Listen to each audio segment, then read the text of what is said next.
started to fall, and where were you? How could I know you were falling too? Grabbing the wind, cutting my skin, but it's hard because I'm falling. Tell me why I'm falling. Oh, life's calling, but it's hard because I'm falling.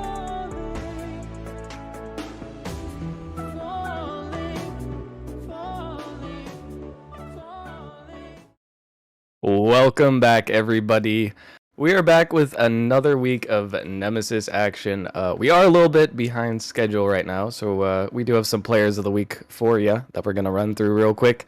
I'm joined by my co-caster, also the person who will be casting the first series. What's going on, Rocker Man? Hey, not too much. I'm excited to get into these player of the weeks. We're a little behind. Mr. Jaeger's there. Rest his soul. He couldn't make it in time, but you know, He didn't die. He didn't die. He's still alive. His PC died. But yeah. Anyways, we got player of the week to get through. Let's speed through them here, and then we can get right into our first matchup. And we do have a few here. If you'd like to take us away for the Titan League player of the week, Rocker Man. Yeah, so Titan League Player of the Week, a man I know very well, being that he is in my org. It is going to go to Deluxe from Pinnacle. Man averaged over 500 score this week, and was averaging 1 in all the major stat categories, including a 1.86 saves per game. So shout out Deluxe, really popped off this week for Pinnacle as they kind of brought their record back a little bit. So shout out to Deluxe for Titan, and you can take away for Rival. And heading on over to the Rival League, we have another player who's been around for a while, always making an impact, and that would be Vulcan on the Knights, coming off a hot 3-0 sweep of the Pineapples, considered one of the best teams in Rival. Definitely moving up there, and the Knights are looking pretty good now. Also had over 500 score, over a goal per game, assists, saves. Only thing he's lacking in a little bit is the demos department, but everything else, absolutely stellar. And now we will head on over to the Challenger League. And we didn't plan this out, but Merely's got me announcing this player of the week, which happens to be myself in Rocker Man, taking on the player of the week. 1.67 goals per game, and also 1 in all the major stat categories. Just edging out you, Merely. So sorry, rest in peace. And Kratos there was also very close race. But second player of the week award for me. Merely made me announce myself. So thanks for that. I guess You're welcome. And yeah. Another example of Rockerman rigging the stat categories. But he'll get away with it, like always. What are they going to do? Demote me? Come on. Anyways, heading into the Prospect League, we've got a team we've seen at the top quite frequently. One of those players that's been around for quite a while again. We've got Midnight on the Melons coming in there. He had a great week.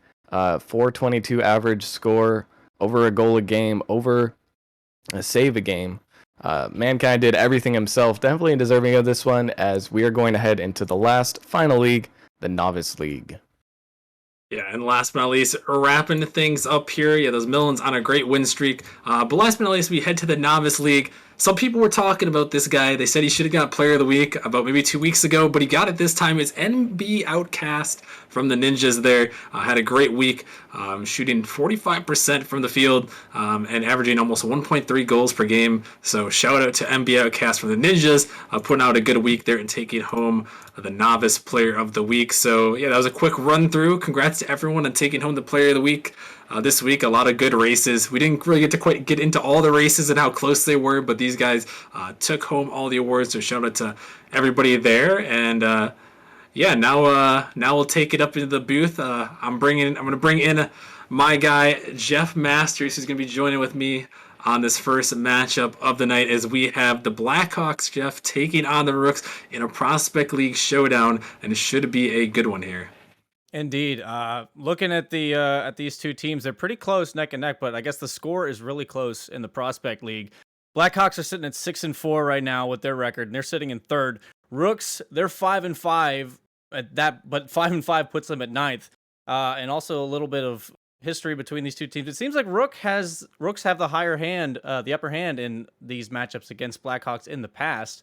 They have won 4 out of the 6 games that they've played against them before. So if I'm looking at this matchup, I'm going to think that Blackhawks are probably trying to edge Rooks out here in this meeting tonight.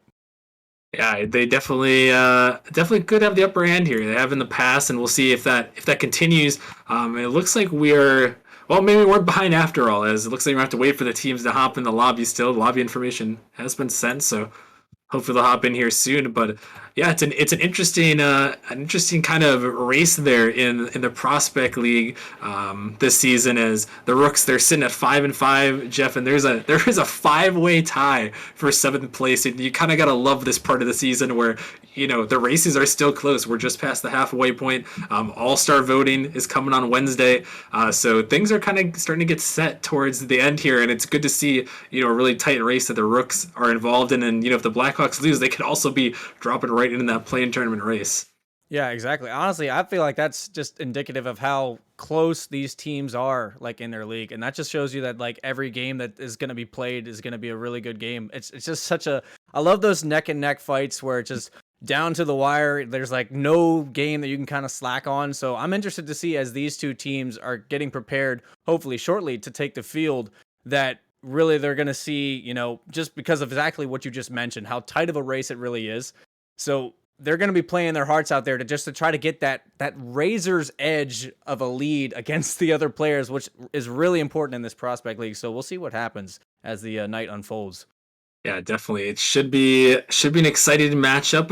We're waiting here to get some people in the lobby. Hopefully my curse doesn't continue. I had one on SNRL, a forfeit, unfortunately. So hopefully none of the sort happens here tonight. But yeah, we're kind of waiting on these rosters. And speaking of these rosters, Jeff, what can you tell us a little bit? We're still waiting to get some people in here, so these rosters may not be final. But what can you tell us about who we may be seeing on the pitch here?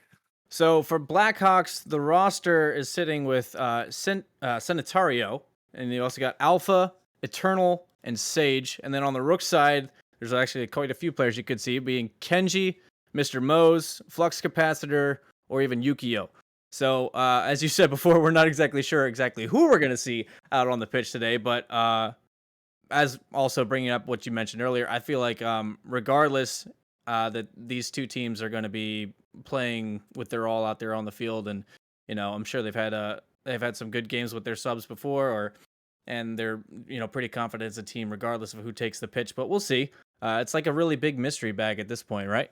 Yeah.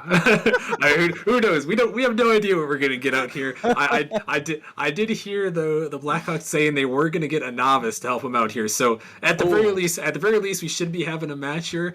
You always like to see some novice contenders. I know, Jeff, you're at the top of the novice league this season. You've had some experience with the novices, so we'll see if maybe you have some insight on whoever may be joining us. As we're still kind of waiting this thing out, but yeah, it should be an interesting matchup. And we mentioned the races. The races have been close this season in the Prospect League. I was taking a look earlier here. I want to take a look one more time. Yeah, we got Hypernova, Wyverns, Rooks, Banshees, Warhawks, all at 5-5 here in a tight battle. And the Rooks, they've had a tough division. They've had a tough division here to follow behind the Bandits and I believe the Vipers as well.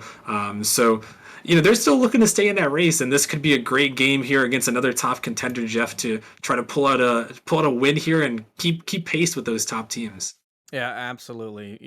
Just down to the wire as any good league is. So in prospect, I think it's also interesting. Like with novice and prospect, I still feel like there's a jump in that MMR gap that. I don't know, just the games play differently, so it's just interesting to see how it all unfolds. And as it has been such a tight race with all these teams, it can only mean good things. And at least, look, I'm not trying to I'm not trying to puff myself up here, but I have never been part of a game that's been casted on Nemesis or anything else that has not gone well before. Okay. So I'm hoping that if you are bringing a curse, then I'm gonna bring a blessing. It's gonna balance out somewhere in the middle. So it probably it'll just be normal and chill for tonight. Fingers crossed about that still. Yeah, the anti-curse. He's got the reverse right here. Hopefully. Well, we'll have to see. It looks like we've got a couple of people joining up in the lobby. A quick shout out to Jack Zoe coming back for 8-month subscription. Much appreciated. Much love to him. Hopefully probably cheering on his chess hall boys here, as it looks like we're getting some people joined on in. So we should be getting things going. But well, Jeff, while we're getting them in, I know you talked a little bit about. Do you have a prediction? Do you have a prediction for this matchup? I know we can't quite see all the players on the pitch yet, but based off what we've seen so far this season and what you kind of know, do you have any idea, any thoughts going into this one? You know what? I'm gonna say I don't like to necessarily go off of paper, but Rooks have the upper hand. I feel like here against Blackhawks in the past. I don't know. Maybe they just are their sort of kryptonite. And maybe that's sort of the thing that's gonna give them the edge here.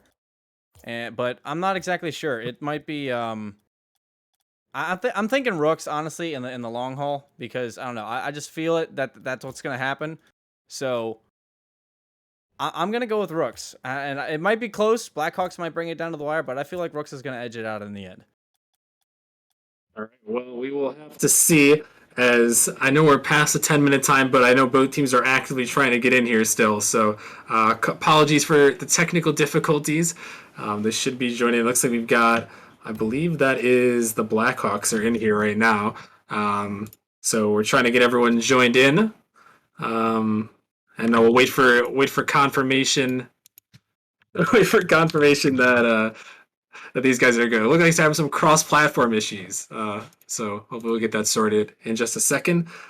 So players, if you're in the lobby, make sure you turn your cross-platform on so we can get everyone in the lobby. But yeah, we will have to see. I'm excited to see this one get into action here. We haven't had too many prospect league matches. I know some people were getting hyped in the prospect general to get some prospect matches going, and hopefully we will be soon. So yeah, I don't know, Jeff. We're playing a little bit of a waiting game at the moment. Yeah. Oh yeah, we're trying to get everyone in here.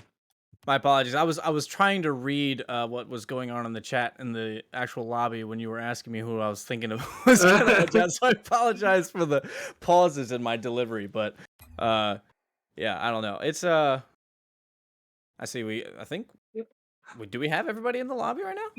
I think we're still waiting. We're still waiting on someone. Apparently, cross-platform is still not enabled by someone in the lobby. So let me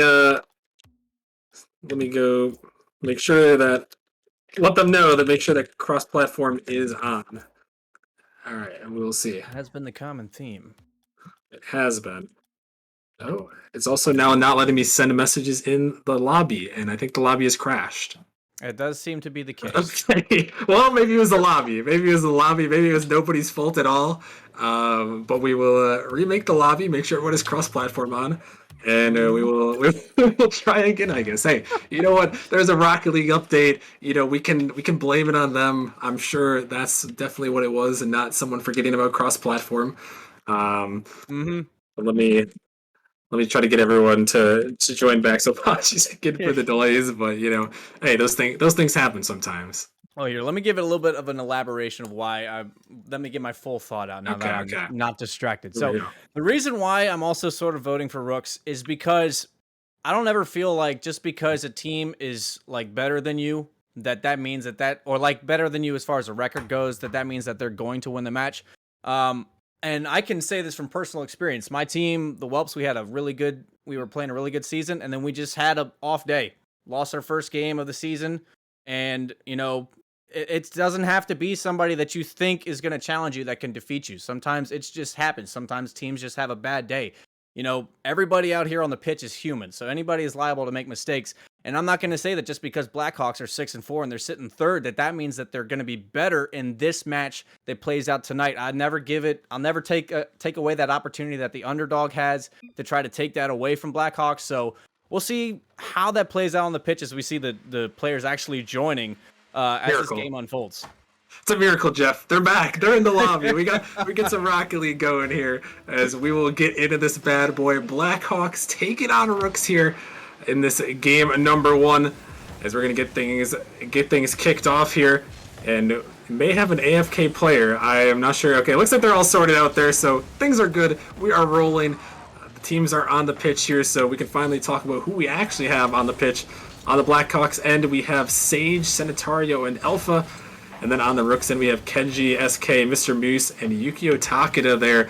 And Jeff, I know we talked to the players. I don't believe there's any Novice League subs, but regardless, I'm curious about a player to watch on each side from you. Yeah, it does not seem like there is any novice players at all. So we get the full effect of the Prospect League matchup tonight. As already Sage finding the back of the net for the Blackhawks. A great start here is Sage. He lofts that one up, and Rook's just awkward on the backboard, and they allow Sage to come right through and take a shot home. And he's a Nemesis veteran. It may be the Prospect League, but even Jeff, even the Prospect League, they are going to hit the open nets when you give it to them. Yep, indeed. Never can count anything. Nothing is too far away from being shot in the net. Even though statistically speaking, open net is one of the hardest things to hit in Rocket League. It really is. It really can be. Is this one almost going on the net? This time a shot going off the crossbar. Mr. Moose almost had an opportunity, but it wasn't meant to be, and he's coming back for more. But Sage is going to shut him down and send it back in as Kenji cleared it, but only as far as Sanitario. It's Mr. Moose winning back on this one, taking to the sky a little bit, but Sanitario looking to pass it to Alpha, who's looking for a shot. And this one, it goes off to the side. And something, Jeff, just a little bit of tidbit that I found interesting as a shot goes on net and saved away. Alpha, Sanitario, and Sage, I've recognized them all from being in Nemesis for a while, but they've actually all been on the Sub-Zero org before, and I think they've played with each other quite a bit. So they had the chemistry early. I wonder what you think about how their chemistry seemed from an outsider perspective for someone who's relatively new to Nemesis, as the shot may just go all the way down and in, but it's saved away. It seems like I'm definitely seeing them. It looks like they're really good on the rotation right there. Even that cut from Sanitario, they're playing well, and even the passing play that was earlier on to Alpha from Sanitario, like they're right there. All these shots, they're getting good pressure. They've already got the one goal off of a mistake. I think that Blackhawks actually showing a lot of team chemistry out on the field, as you said, as they've played with each other before. That's always really good to see on any type of team, is the fact that, the hardest thing is getting to know how your teammates play. If you've already overcome that hurdle and understood, like it seems like these guys know right now, that's already a major advantage to the teams that you're, going to end up facing. But, so far it's just managed to stay a 1-0 lead, but Kenji looking to change this one up, but so far, Rooks have not been able to hit an open net, but they finally get it with Yukio taking the bottom right corner. And what a shot here. Kenji, he was trying to knock it towards his net, and Yukio, he is going to finish it off for him right in the bottom right there. A nice play as the Rooks finally get on the board and get one of their own. So to see if they can continue on with that is... We're about 3 minutes gone by. Blackhawks looking to answer back as this one's floated up in the midfield. Here comes Sanitario looking for a shot off the backboard as Mr. Moose is going to clear it away and down the pitch. Mr. Moose again trying to pop it off the wall there, but Sanitario is going to make the touch and block it off in the midfield. And this one turning around. Here goes Mr. Moose for the shot, but Sage is just on the goal line making some clutch saves. And this one's sent back, and a minute 40 remaining. The Blackhawks looking to find an answer. And we've seen some powerful shots come out from both sides here, Jeff, which is kind of impressive for the Prospect League. Indeed, honestly, I have been seeing a lot of authority with these shots. It's just a shame that the accuracy hasn't quite been there just yet, but this is first game. I'm never going to say, a team is going to play their best on first game. I think, you can get a little warm-up game in. But if these two teams stay shooting with the prowess that they are right now, and they start bringing the accuracy in, this could be a totally different game. I mean, I think Rooks have had more look at net than Blackhawks have. Their accuracy has not quite been there as much. So if these teams start getting warmed up and get even more into it and into the game and just kind of get that groove going, you're going to see some really, really good Rocket League as time goes on.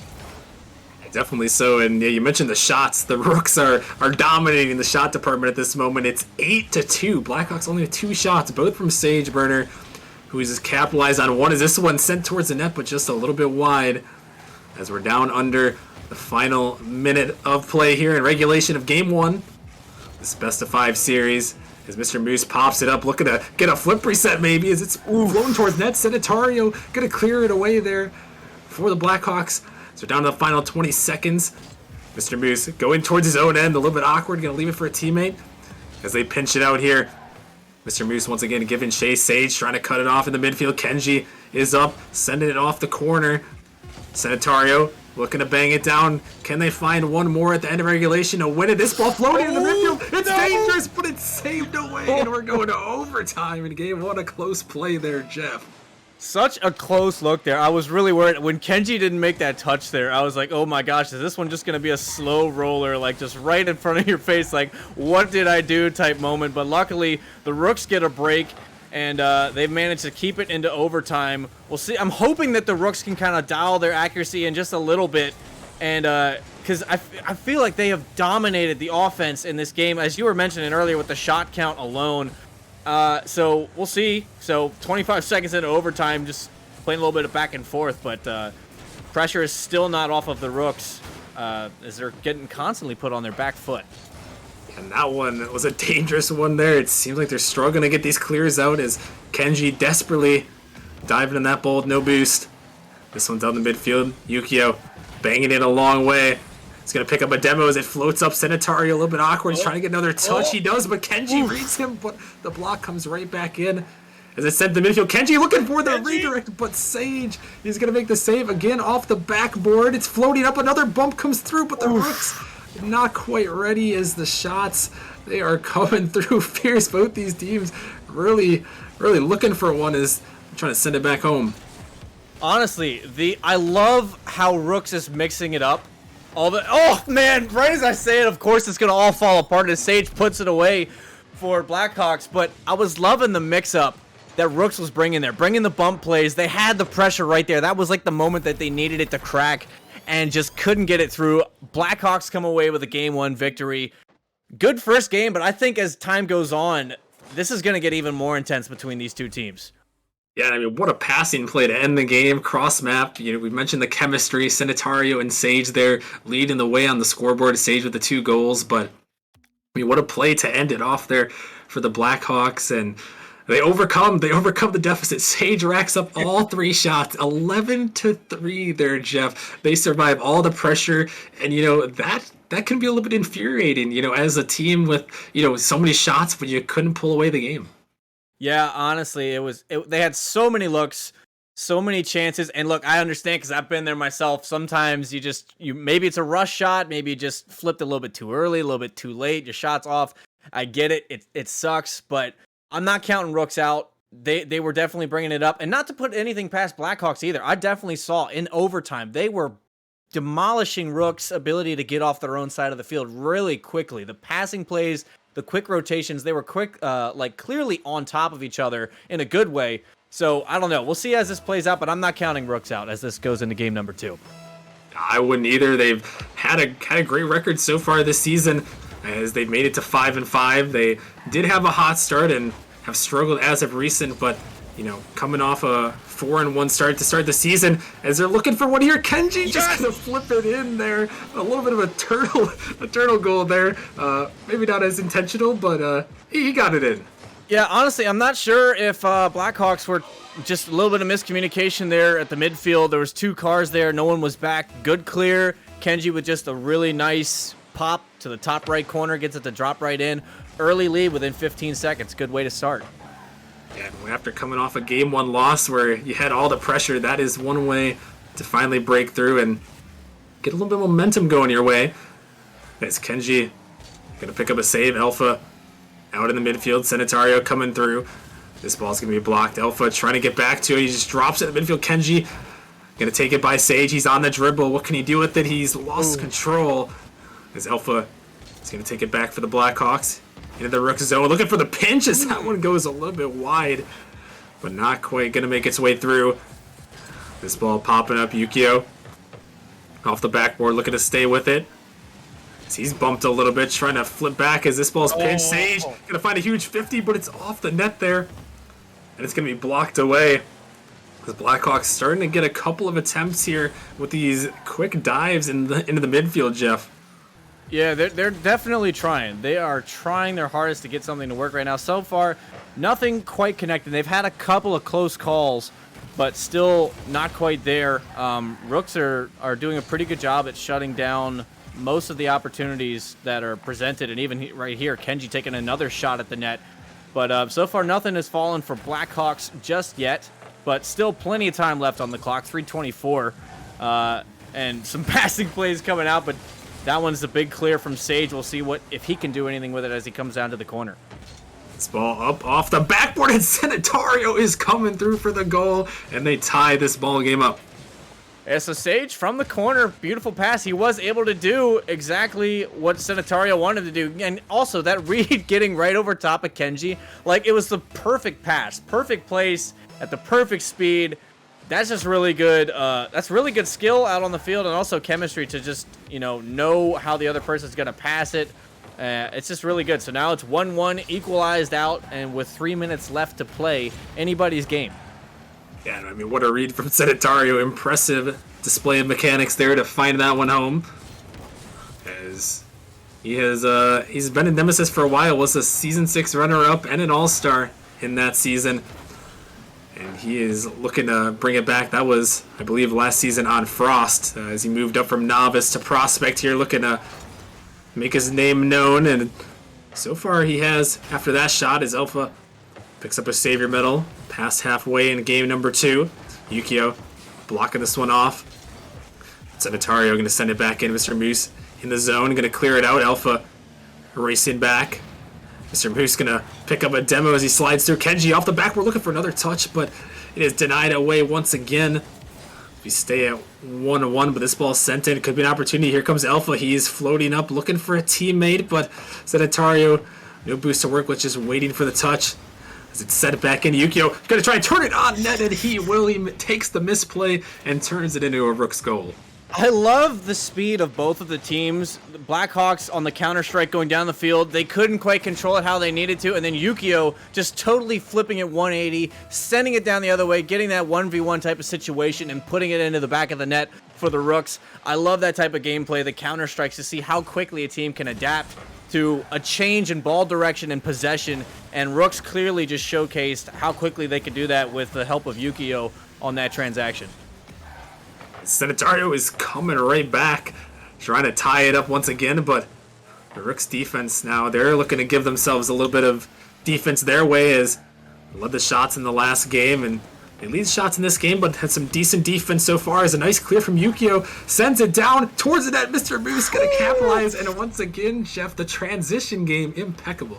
Yeah, honestly, a little bit of an overcommit from Sage there. Alpha was rotating back, but he hadn't gotten back there. I don't think anybody was expecting that strong of a backboard clear. And even myself looking at it, I was like, I don't know if he's going to get this angle, but he just barely had it, cleared it over mid, and got it right past that last man, which is exactly what you want to see. And again, the counter strikes from Rooks have been really strong in game number 2. And Rooks looking like they could be the victors as if time continues to, if the game continues to play out as they've been playing it so far. Yeah, for sure. And they're looking for another one. Why not? Here comes Yukio, and it is going all in their favor now. The shots are falling. You talked about the accuracy in game 1, and here's some accuracy for you. Just put it around the last defender, put it home, and give yourselves a 4-1 lead with 1:10 left. Yeah, Rooks are coming to life in game number 2, and I love to see it. I'm pretty sure it's going to mean that Blackhawks are going to sit. Maybe going to take a little time after this game. I mean, they can still come back. It's unlikely, but they could. But what I see happening is Blackhawks taking some time after this game number 2, going, okay, what just happened?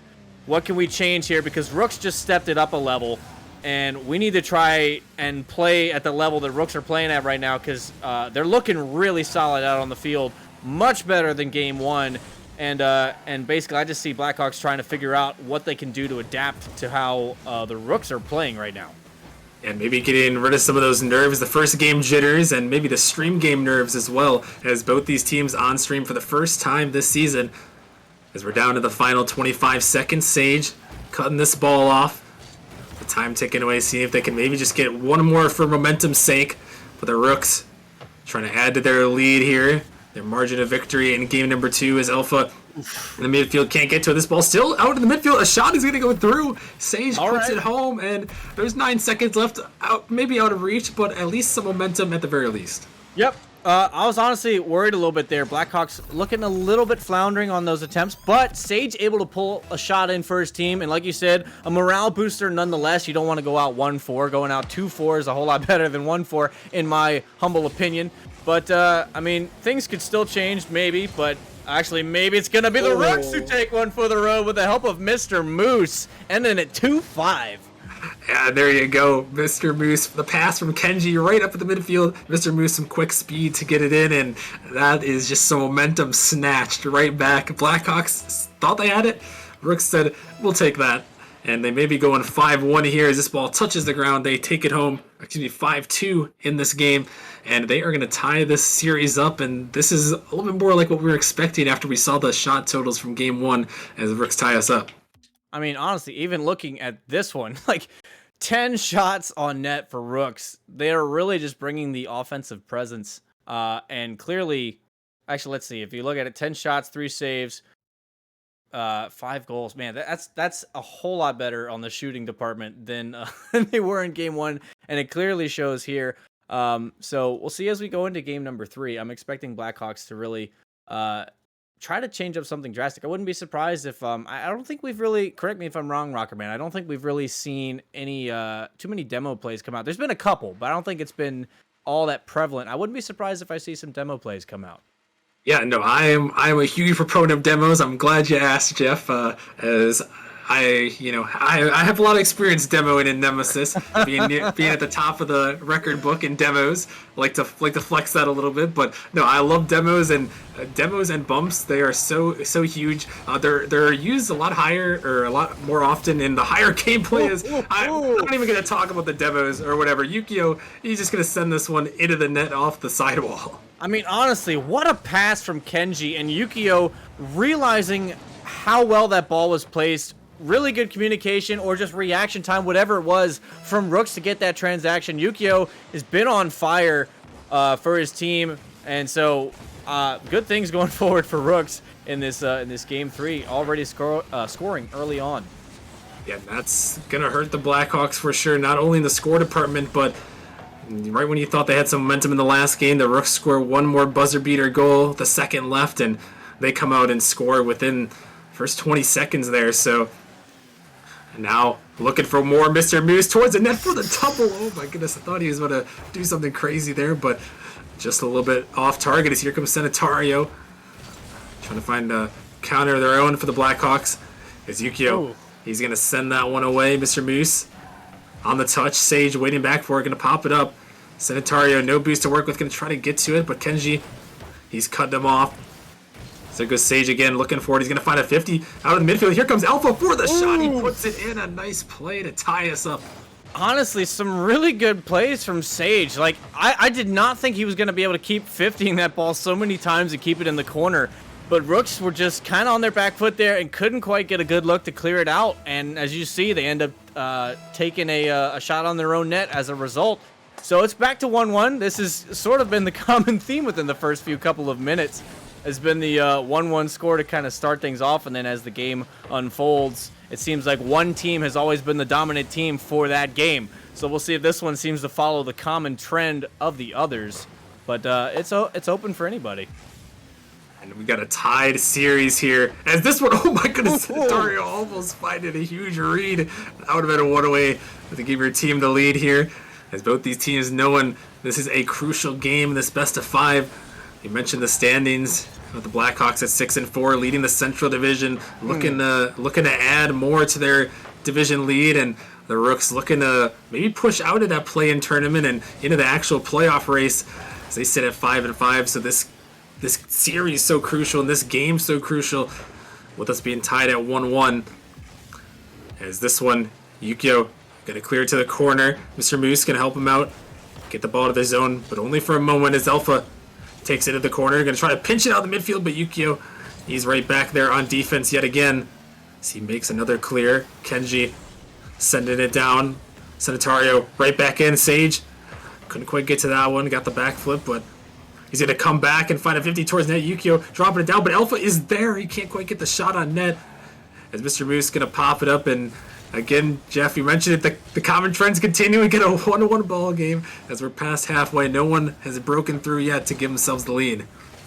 Yeah, it's been tied here. Honestly, I've been surprised at how much Blackhawk has kept Rooks on their back foot in this game number 3. After a strong start from Rooks, it sort of kind of fizzled out, and I believe as I'm seeing these plays unfold, that I'm seeing that kind of Blackhawks have a little bit more control out on the field. Rooks are kind of rushing to try to get to the challenges, and it seems like Blackhawks are kind of more comfortable getting to these shots. And but it has stayed 1-1 for a long time now. Could change at any given moment, but right now it's the Blackhawks looking for a pass to Sage. That's going to be blocked away to the midfield. And Kenji, counter-strike potential off the back wall. Oh, and it's high. There it is. As Yu-Gi-Oh finds it off the crossbar, off the post. That's a 2-post hit back into the net. Oh my goodness, I thought he missed that, but he finds a follow, and then he finds another follow.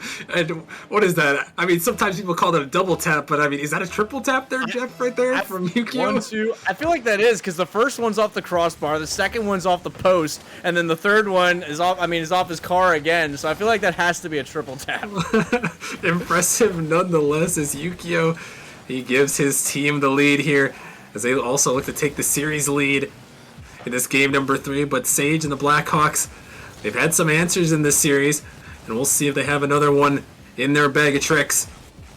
This one sent back down. Kenji gonna take it on the dribble. Sage diving in, looking to give some pressure, get the ball back in his team's possession, but not the best touch from Alpha. Sanitario gonna help him out, gonna pop it up high, but he can't connect. Sage coming through, looking to get that offense going. This ball popped up again. Yu-Gi-Oh gonna clear it out, and we're under a minute now, Jeff. The Blackhawks, you mentioned they kind of held the Rooks off for a bit, but now they've really got to start getting some offense of their own here. Wait a minute, they might have a pass play attempt. Sage is there off the backboard. A shot attempt with Kenji. There are the demos we talked about. A huge demo denial to take out the shooter.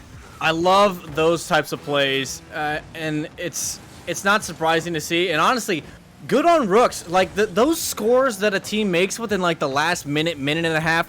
And even this one here is Genji's going to put in a bonus, taking it 1-3 with 20 left. This is like the point now where you've put so much pressure on the other team, even before this goal, to try to score. Sometimes that gets in your mental game. Like you're thinking, oh, we've got to score. And sometimes that can really fluster you out on the field.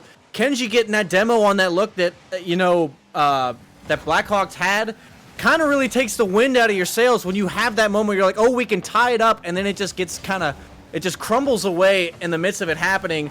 And good on Rooks, they've taken the lead here in the end, and I think they're going to be Game 3 victors. So they're going to take the series lead, as you were mentioning earlier. It's going to be 2-1. Yeah, Rooks, a huge win right there as they come back there and give themselves a 2-1 advantage now heading into game number 4. And once again, it's kind of the same story. They led the shot department. It seemed a little bit tense at times, but at the end of the day, they clutched up there, Jeff, and now one win away from taking down the Central Division leaders and maybe pushing themselves a little bit closer to that playoff picture. Yeah, definitely. And the games, I think if anybody could go back and watch the other games like later or something, I think literally every game has started off 1-1 tie.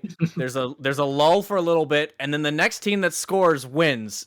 And so I think that's been the common theme throughout these games. So if we get another 1-1 and another team scores first, I'm just going to go ahead on a whim and just say that that's going to be the team. But you never know. These things can be crazy sometimes. But into game 4, Rooks got the lead. Blackhawks trying to make a comeback.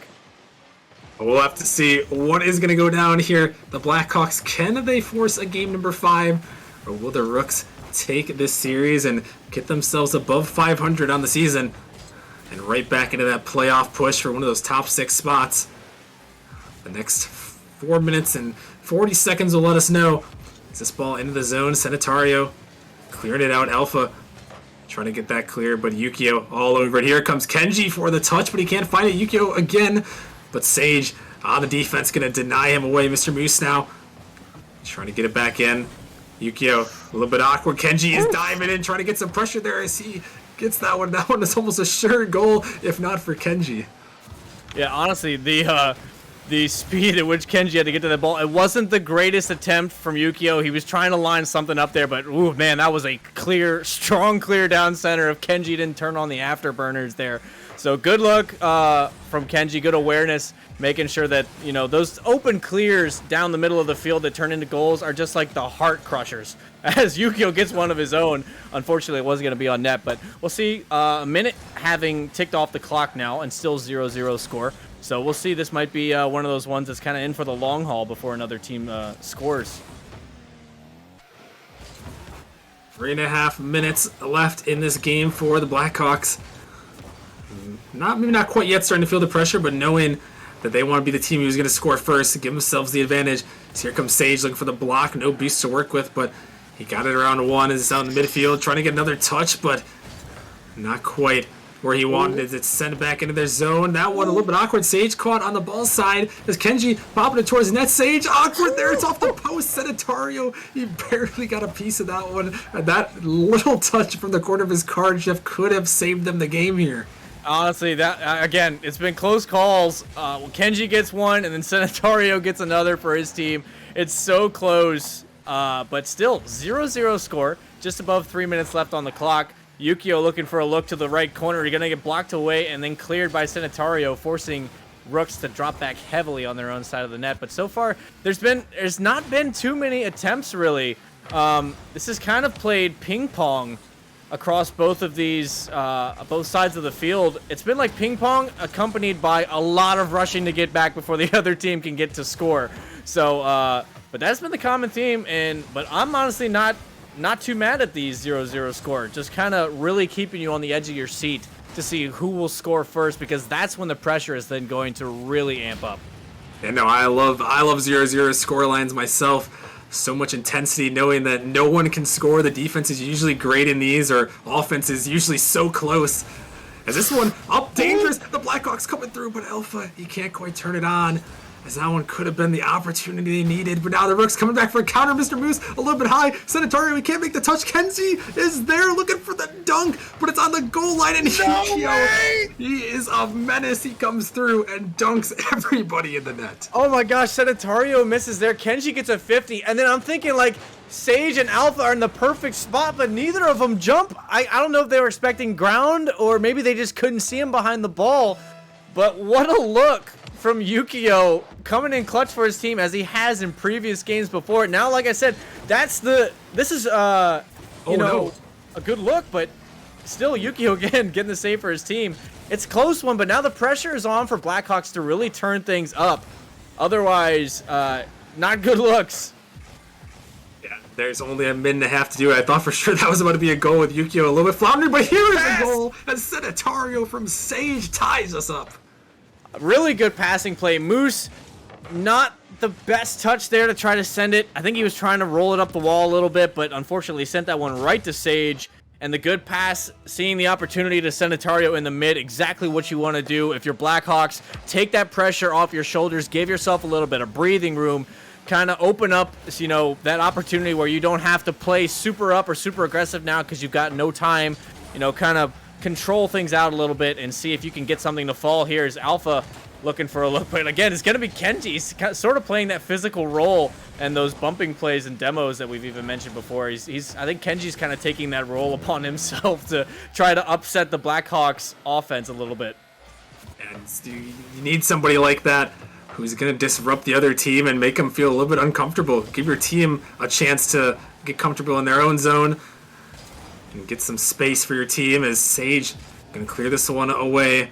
So we're down to the final 40 seconds of this game for the Blackhawks, looking to stave off a series loss and send us to a game 5. But if the Rooks score, they can take this series. Is this one, dangerous in the midfield. It's awkward. It's just Sage, but the shot not quite on target. But Sage can't connect. Here comes Kenji on the fake. He pops it around Sanitario. He's going to make the save. Almost an insane way to end it, but the Blackhawks survive, and the final seconds of regulation tick on. This one into the Rook zone. Alpha trying to get it to a teammate, but Yukio, he clears it only to his own corner. Yukio again, blocked by Sanitario. Ball in the midfield. Kenji, he's on the dribble trying to get it out. He does. Can they find a dagger here in the final seconds? Kenji looking to keep it up. He pops it up high. Sage is there. He shuts it down, but only for a second as here comes Kenji. He's back in the midfield Yes. for the shot, but it's not going to go. Nobody there to put it in. And we have overtime in game 4.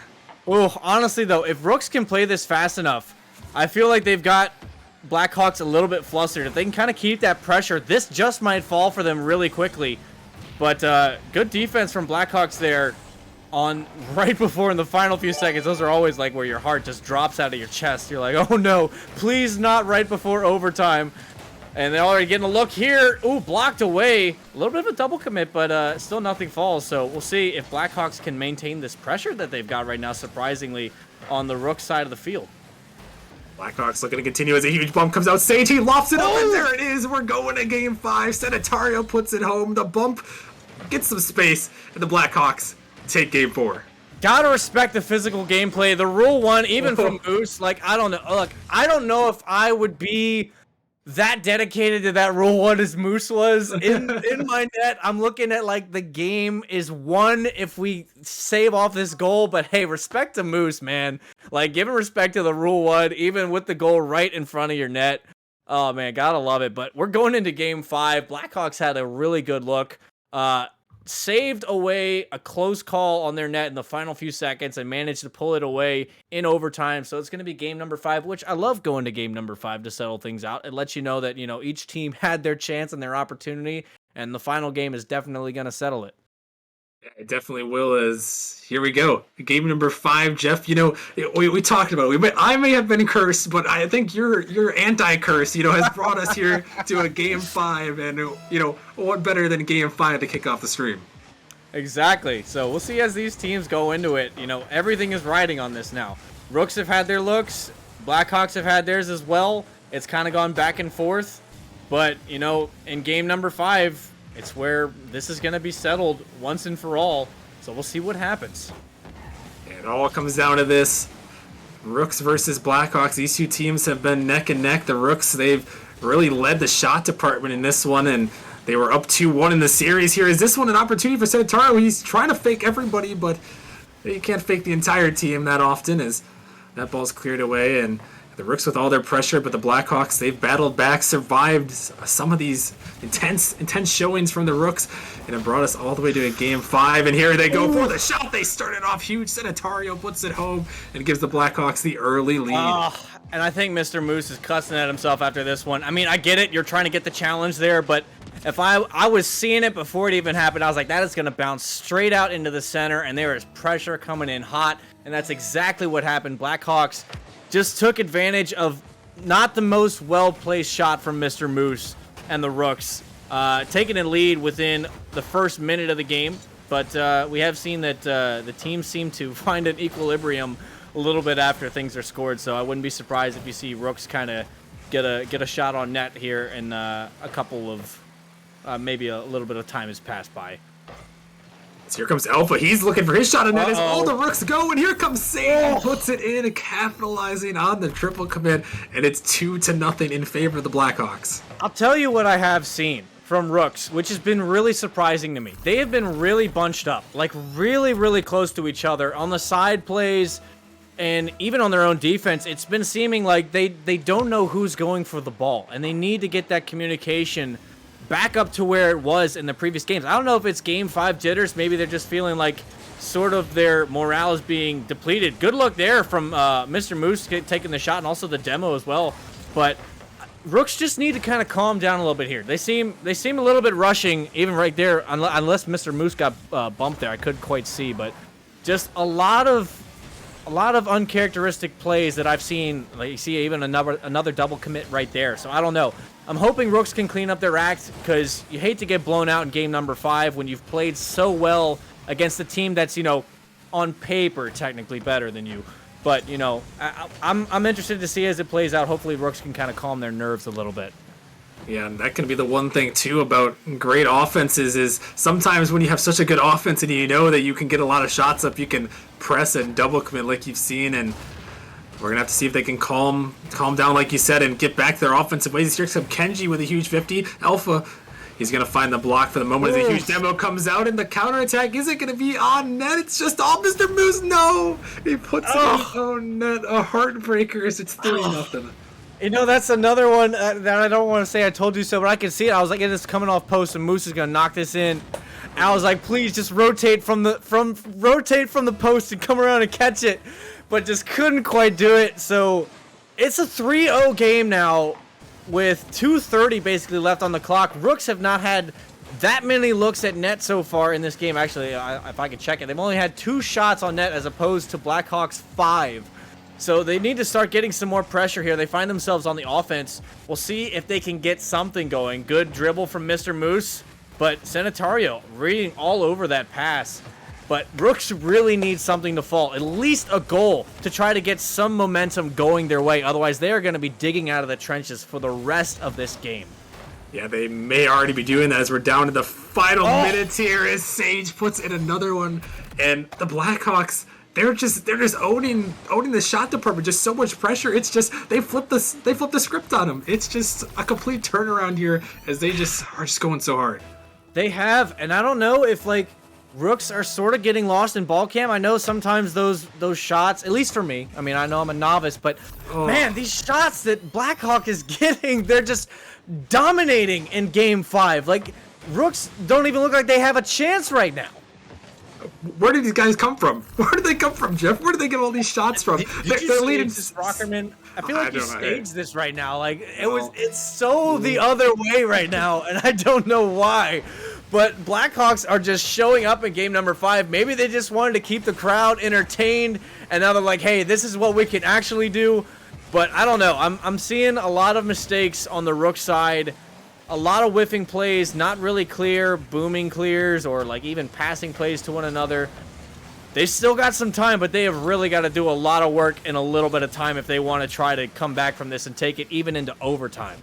Yeah, and this one is, oh my goodness, Alpha get a little mechanical maybe. It's just a complete turnaround. I mean, the shots have gone the exact other way. It's 7-2 in favor of Blackhawks, and I don't think the Blackhawks have led the shot department this entire series.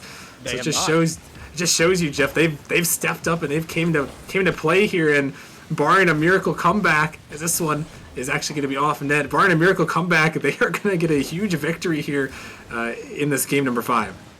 Yeah, honestly, their Rooks are looking at 1 goal every, 15 seconds or so? I mean, they get 1 here. That's, within their time constraint of a minute, so that's, 1 within 5 seconds, I guess, if you're starting it from a minute. They need to score a lot very quickly. If Rooks can come back from this, it might be one of the quickest comebacks ever that I've witnessed in Rocket League history. So we'll see if they can do it. They really got to turn on the afterburners. Good fake from Kenji, trying to get that pass. Can they get anything to fall? Ooh, the shot good can luck. Be saved.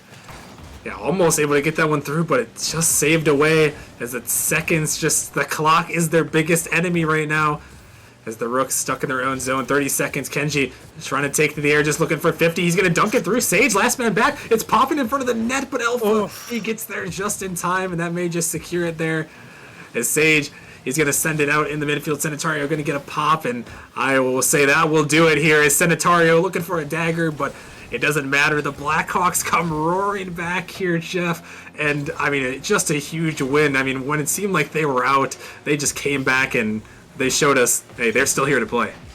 Hey, and I guess I am going to be wrong with my prediction, but you know what? I am not bothered by it because you know what? That was a really good comeback from the Blackhawks. And honestly, really good Rocket League on both sides of the field. I just feel like the Rooks didn't quite completely show up in game number 5. They weren't getting the looks that they had before, and I don't know. I feel like game 5, Rooks kind of just exploded on their offense, on their defense. It was just kind of a mess out there, and Blackhawks were just picking them apart so easily. But honestly, really good games from both of these teams. Congratulations to Blackhawks for taking that win in game number 5 and keeping us all on the edge of our seat for so long. Yeah, I mean, a great series there, and I mean, what a performance from the Blackhawks. Shout out to them taking this victory, moving to 7-4. But we're running a little behind. That first series got us a little bit waiting here, but we have our next series coming up very shortly. Another good one in the Prospect League. Two teams that have had a storied history in the Prospect League. We have Origin, we have the Vipers coming in this one. Another intense one coming your way. Stick around. Psychonautic and Magic Pepperoni will be back in the booth for that one in just a few minutes, and we'll see you guys then.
started to fall, and where were you?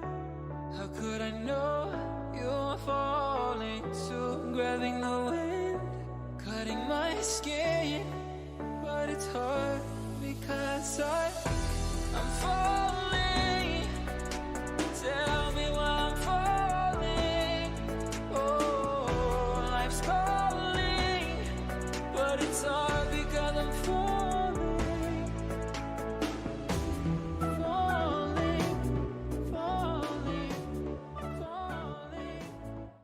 Welcome back, ladies and gentlemen, to the Nemesis Gaming League, where the grind continues. We are back for our second match of the night. We're going to be staying in the Prospect League. We have the Vipers versus Origin. Your boy Psychonatic in the booth, ready to bring this straight to you. And I'm joined by my special guest, Flurry's own Magic Pepperoni. How you doing tonight? I'm doing really well. Feel like it was a very long weekend, and I was looking forward to Monday more so than ever, especially with a lot of these matchups are so important for me personally on Flurry. So I'm looking forward to this one for sure. And a former Origin player myself, this is going to be a fun one, and excited to be in the booth with you tonight. Always excited as usual. And ladies and gentlemen, we've been running a little bit behind. We apologize. We had some difficulties earlier in the stream. So we're going to get right to the action. We've got all the players loading up onto the pitch right here, right now. We have a best of 5 series. This is game number 1 between the Vipers and Origin. And right now, Pepperoni, I believe that the Vipers are sitting at the 5th seed in the playoff picture, whereas Origin is currently not even looking at making the playoffs yet. So there's a lot of pressure, in my opinion, for Origin to win this game tonight. I'd have to agree with you. I mean, Vipers, with the loss of Josh on the roster, this is a completely different team. He was the leader of that team. So I'm excited to see how they bounce back and really make a new roster with him not being there. Because right now they're number 1 in power rankings, so they're no slouches for sure. But the acquisition of Slays for Origin just a couple weeks ago, this team is just better than ever. So I do think this is gonna be a very lengthy series, unless one of these teams just runs away with it. I don't see that coming, but you're completely right. This is a must-win for Origin for sure for playoff implications. Yeah, I totally agree with you. I think this is going to be a pretty well-paced game.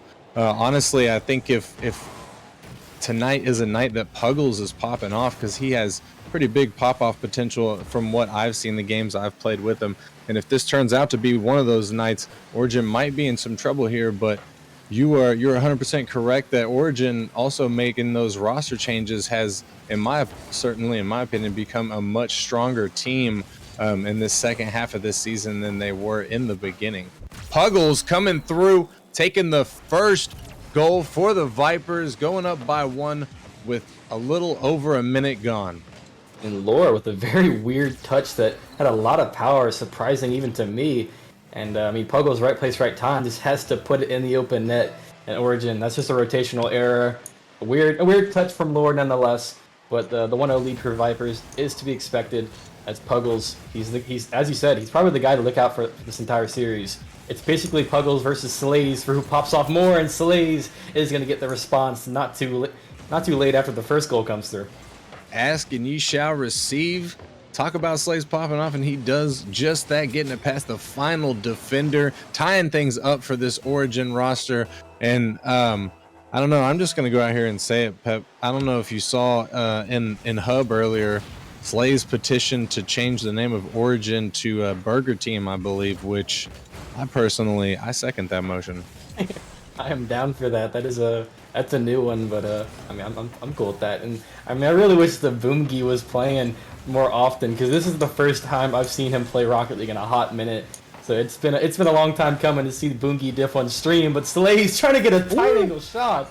What a shot from Slays, and he's showing the protractor early in the series. And Slays looking unstoppable from the left-hand side of the goal tonight, finding an just almost impossible angle right there, getting it over the final defender and taking the lead for Origin. Only 2 minutes gone from this game, believe it or not. It feels like it's been going on for an eternity so far. Lore gonna get the clear down to Scrizzy in the midfield, putting it back towards the net, but Slays is there, trying to get it away, but gets demoed. Sicko taking control, but hits it just a little bit too far away, and Viper's defense going to send it out. The Bungie with the pinch out of the corner, down to Sicko. Sicko getting control of it, getting it past one, trying to follow, but can't get the touch that he needed.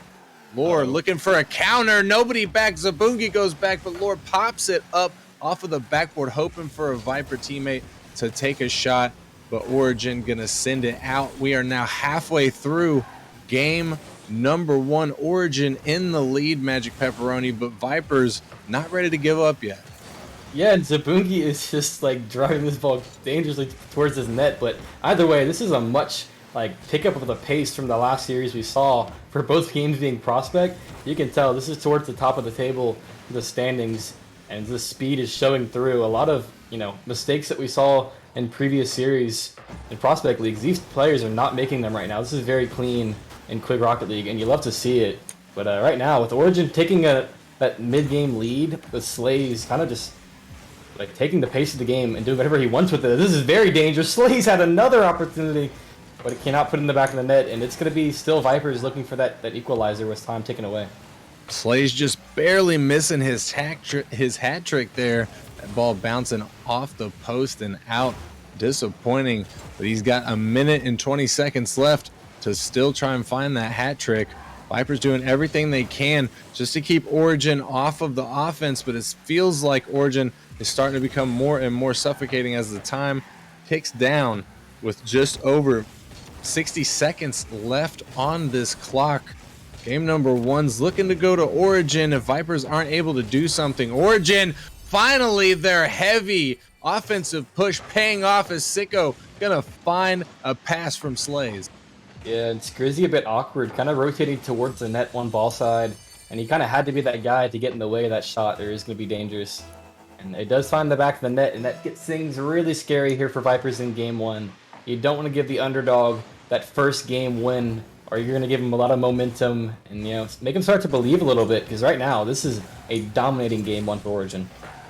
Yes, it certainly is. And Vipers definitely got to be feeling their captain getting banned. Sicko trying to get one for the road, but Skrizzy making it back to that one, saving it on the goal line. 30 seconds left. Things looking pretty grim for the Vipers. As Sicko's going to pop it up, looking for a double, but can't.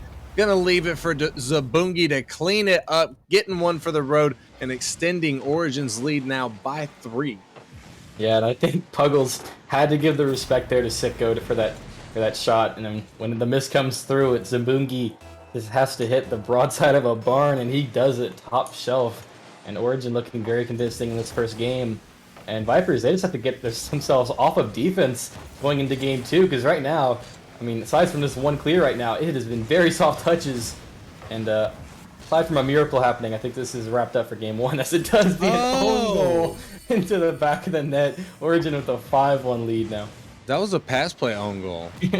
Oh yeah. Boom, boom. That was a Prospect moment. Oh my goodness. That was beautiful. I am thoroughly impressed. But yeah, Vipers unfortunately dropping the ball on this game. Final 10 seconds here. Not going to be able to make a comeback, I don't think, as Puggles aiming for his net again. Not done with the own goals, but Origin going to take game number 1 out from under the Vipers' feet, run away with it. What was that ending score? 5-1. Sheesh. They got to be feeling good after a win like that. And I don't feel like Vipers played poorly. I think they just kind of got a wake-up call there. Origin's not a sloucher of a team at all. This is a very fast and accurate shooting team. We saw a lot of shots that a lot of the times in Prospect, you might have just be off target and, save you a little bit, but not against this Origin team right now, as they are hitting their shots on target. And that's going to be that's the difference maker in the series, is when you're given opportunities, are you going to capitalize, or you let them go aside, and you're going to end up losing the series. Vipers, I think they have to answer back very early on in this game too, because Origin, it just kept on going, stacking the goals on top in that last game, so they got to strike early. Yeah, not only that, but I think they got to make some sort of changes to their ability to get the ball out of their defensive zone, whether they got to bang clear it and send one down, or if they're able to get control and get it out. But oh my goodness, Slays just diving in, looking for yet another goal from the left-hand side. But Vipers, if they aren't able to stop being suffocated by Origin in the midfield, then there's no way that they're going to be able to last, because I mean, yeah, they have good defense, but they crack under pressure, and Origin is really good at applying that pressure right now. Yeah, and the main thing I'm seeing right now is these 50s from Origin are so dominating. They're so quick to get in a good position for these 50s. If that shot, that's one of those that you have to put in the back of the net. And Slays can't get the touch. And that is a very unusual mistake from the veteran of Slays, as it does give a 1-0 lead for Vipers in back-to-back games now. Yeah, and Scrizzy getting on the board, getting a little love for the Vipers, taking the lead. 4 minutes and 15 seconds left on the clock. Looking a lot like what we saw in game number 1. So hopefully the Vipers are not going to see a repeat, and they'll be able to get a little bit more leverage over Origin, possibly even take this game number 2 and tie up the series and get that clapback that they really need against this Origin team, because they are definitely feeling themselves. Sicko and I play for Slays going for the pass play there, but just barely missing the ball, bouncing off of the crossbar. Lure 50 in with an Origin member. Scrizzy taking control in the midfield, gets a massive flick, but immediately demoed. Lure puts it down to the mid. Puggles is there, but can't get it through the defender. The ball pops up. This still could be dangerous for Origin. Scrizzy comes in and gets the touch off the ceiling. Lure is just a little bit too far up. Gets a touch backwards, and Slays putting one on. Puggles with a huge save right there. And Zabungi not interested in dropping the pressure yet, but Lure is going to send that one out. And that was a huge press, Magic Pepperoni, from Origin, though it was fruitless. If I was on Vipers, I would have been a little bit scared right there. I'd have to agree, but the pressure is not going away. It's a nice pass from Puggles there. And Lore, he beats out 2 defenders that are both in the air in a good spot to make the save. But both of them just flat-footed. And, I mean, just quicker there from Lore. But we have seen a few shot opportunities from Origin. I think Zabungi had one. I'm not sure who had the one before him, but they have had a few opportunities that they did not slot like they did in game 1. And it is resulting in a 2-0 lead for Vipers now. Vipers with the insurance goal that they needed to feel comfortable here. They got a little padding. Even if Origin's able to score one, they're still going to have the advantage in the game. So they are looking to completely control the pace. Game number 2, Scrizzy getting a touch out of the corner. Zabungi not able to get to it fast enough, but does find a double touch. Gets it around 1, but Puggle's going to clear that out. And Sicko pops it into the midfield, down to Lure. Gets it in front of him. 50s with Slays. Sicko going to take control and have to 50 in the midfield. Scrizzy pops it up and out. Puggles is up, but can't beat Slays to the ball. Lure keeping the pressure alive off of Puggles' car. Zabungi's there. Lure getting a demo on Sicko, but Vipers not able to capitalize on that. Not that they necessarily needed to, Magic Pepperoni, but I'm sure getting a 3-0 goal lead would be huge for Vipers right now, especially getting the sort of kind of the beat down that they got in game number 1. Yeah, and the beatdown they're getting right now on their defensive end is they're being assaulted with shots right now. But a lot of them off the post, which has been the story here in this game too for Origin. Is Lure is up really early, and he's going to slot that one past the defender. And that's that third goal that you were hoping for from the Vipers there, Psycho, as this one looks done and dusted. You love to see it if you're a Vipers fan. I know you got to be shouting loud right now, because that was not only beautiful, but like you said, may have been the dagger that's going to put Origin down in game number 2, though there is 1 minute and 37 seconds left. A lot of time. Lure going to get faked out by Sicko. Sicko able to turn back and get that one out. A crazy save from him right there, Pepperoni.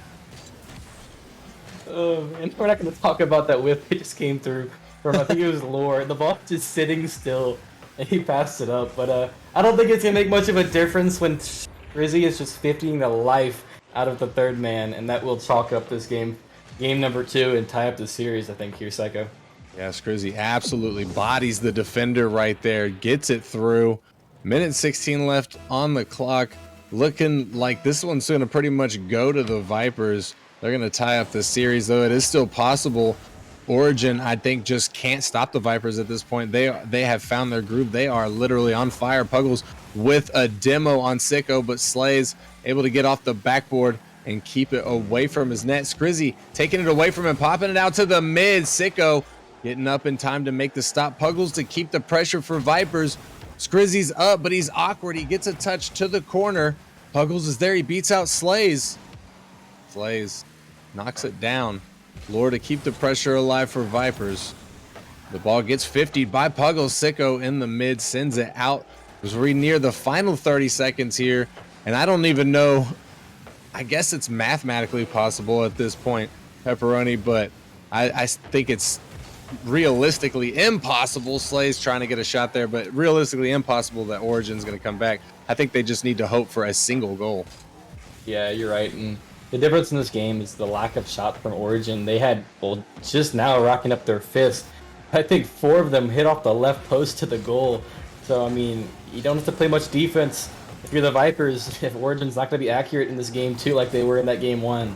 But as convinced as I was with that game 1 win from Origin, I am very scared for what's coming in game 3 if they can't put a single goal in the back of the net here in this game, too.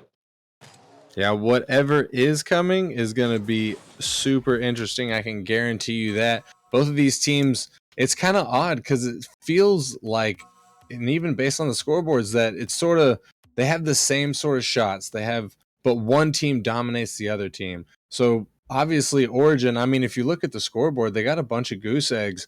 Zabungi and Slays both had shots, but Sicko didn't do much there, and Zabungi and Slays obviously couldn't do very much in the defensive department. So hopefully we're going to see Origin sort of clean up their defensive rotations. Maybe they got some comm issues they need to overcome, but I'm sure game number 3, Origin's going to be looking to play like they did in game number 1. I know Origin's not about to go down without a fight. Yeah, I think you're right. And I don't know if Origin just kind of got surprised with this counterattack from Vipers.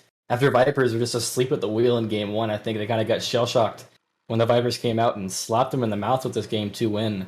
So, I mean, if I'm being real, I think Origin's just going to have another blowout win here like they did in game 1, and they're going to trade shots until someone wins it in game 5, because, I mean, I wasn't super convinced that the Vipers played extremely well in that game 2. I think Origin was just kind of lacking on offense, and if they put some of these shots away like they did in game 1, I think this is going to be a 2-1 series lead for Origin. And I would definitely love to see the back and forth all the way to a game 5. Give me a game 5 overtime, because honestly, these two teams, I don't know if you know this, but historically they've played 10 matches over the entire course of Nemesis. They are currently 5-5 in their match history. So the winner here gets to take an advantage in that match history. Both of these teams need to be, dotting their I's and crossing their T's right now on their P's and Q's, playing the best Rocket League that they can. Yeah, you're exactly right. And I mean, regardless of what the all-time standings are, I don't think these players have played much against each other. And Nemesis matches with Puggles. Oh my gosh, he almost slotted that one away. But yeah, this is a game with a lot of new faces and a lot of old faces for Nemesis. And it's guys like Zabungi and Slays who have both won championships in Nemesis that are trying to, go together and make it happen this season. As right now, it is just nothing falling for Vipers as the post is going to block another one. But you're exactly right. This is a very historic matchup. A lot of historic guys, and this is a very different start here in Game 3 as we've seen in the past few games as we're still scoreless. And we certainly are, but Ooh, I play okay. for Slays. Okay. Gonna come in and take the lead for Origin. I mean, Skrizzy that's an unfortunate touch from him. Zabungi, big brain play, I gotta say. Yeah, we are in fact not still scoreless. That's my bad. That was probably my fault. But either way, the Origin team that we saw in Game 1 finally is going to show up here early in Game 3 before we get to any 0-0 overtimes. Because while some people might like those, that's pretty resident sleeper, and I like to see the shooting come through from Origin. Certainly, I definitely agree with that. And Origin with the lead right now, looking to make true what you said, Pepperoni, and taking the 2-1 lead. But I don't think Vikings are done yet. There's still 3 minutes left on the clock. Plenty of time for one goal to get scored. And Slay's not able to find his teammate in the midfield. Zabungi is back, pops it up. Skrizzy looking to get the touch, does, and he's going to take control, slowing things down, gets the 50 through Slays. Puggle's going to take it from him. Puggle's leaving it, and Zabungi up. He's going to leave it as well. Lore getting the 50 off Slays. It rolls up the wall. Puggles bangs it down. Zabungi pops it off his ceiling. This could be dangerous. Lore's up, gets a soft touch, but Slays to clear it out as we reach the midway point of this game. Origin still in the lead by 1. Vipers currently on an offensive push, trying to tie things up. And Puggles is back to 50 with Slays there. And Pepperoni, I don't know what's going on, but Origin definitely playing a lot tighter defense. Lore trying to dunk it through Slays, but can't get it. But Origin just playing some really tight defense right now, not letting Vipers through, and they are trying. Yeah, there's some really good attempts coming through from both teams, honestly. A lot of leaving the last guy back, and that guy just making an heroic save.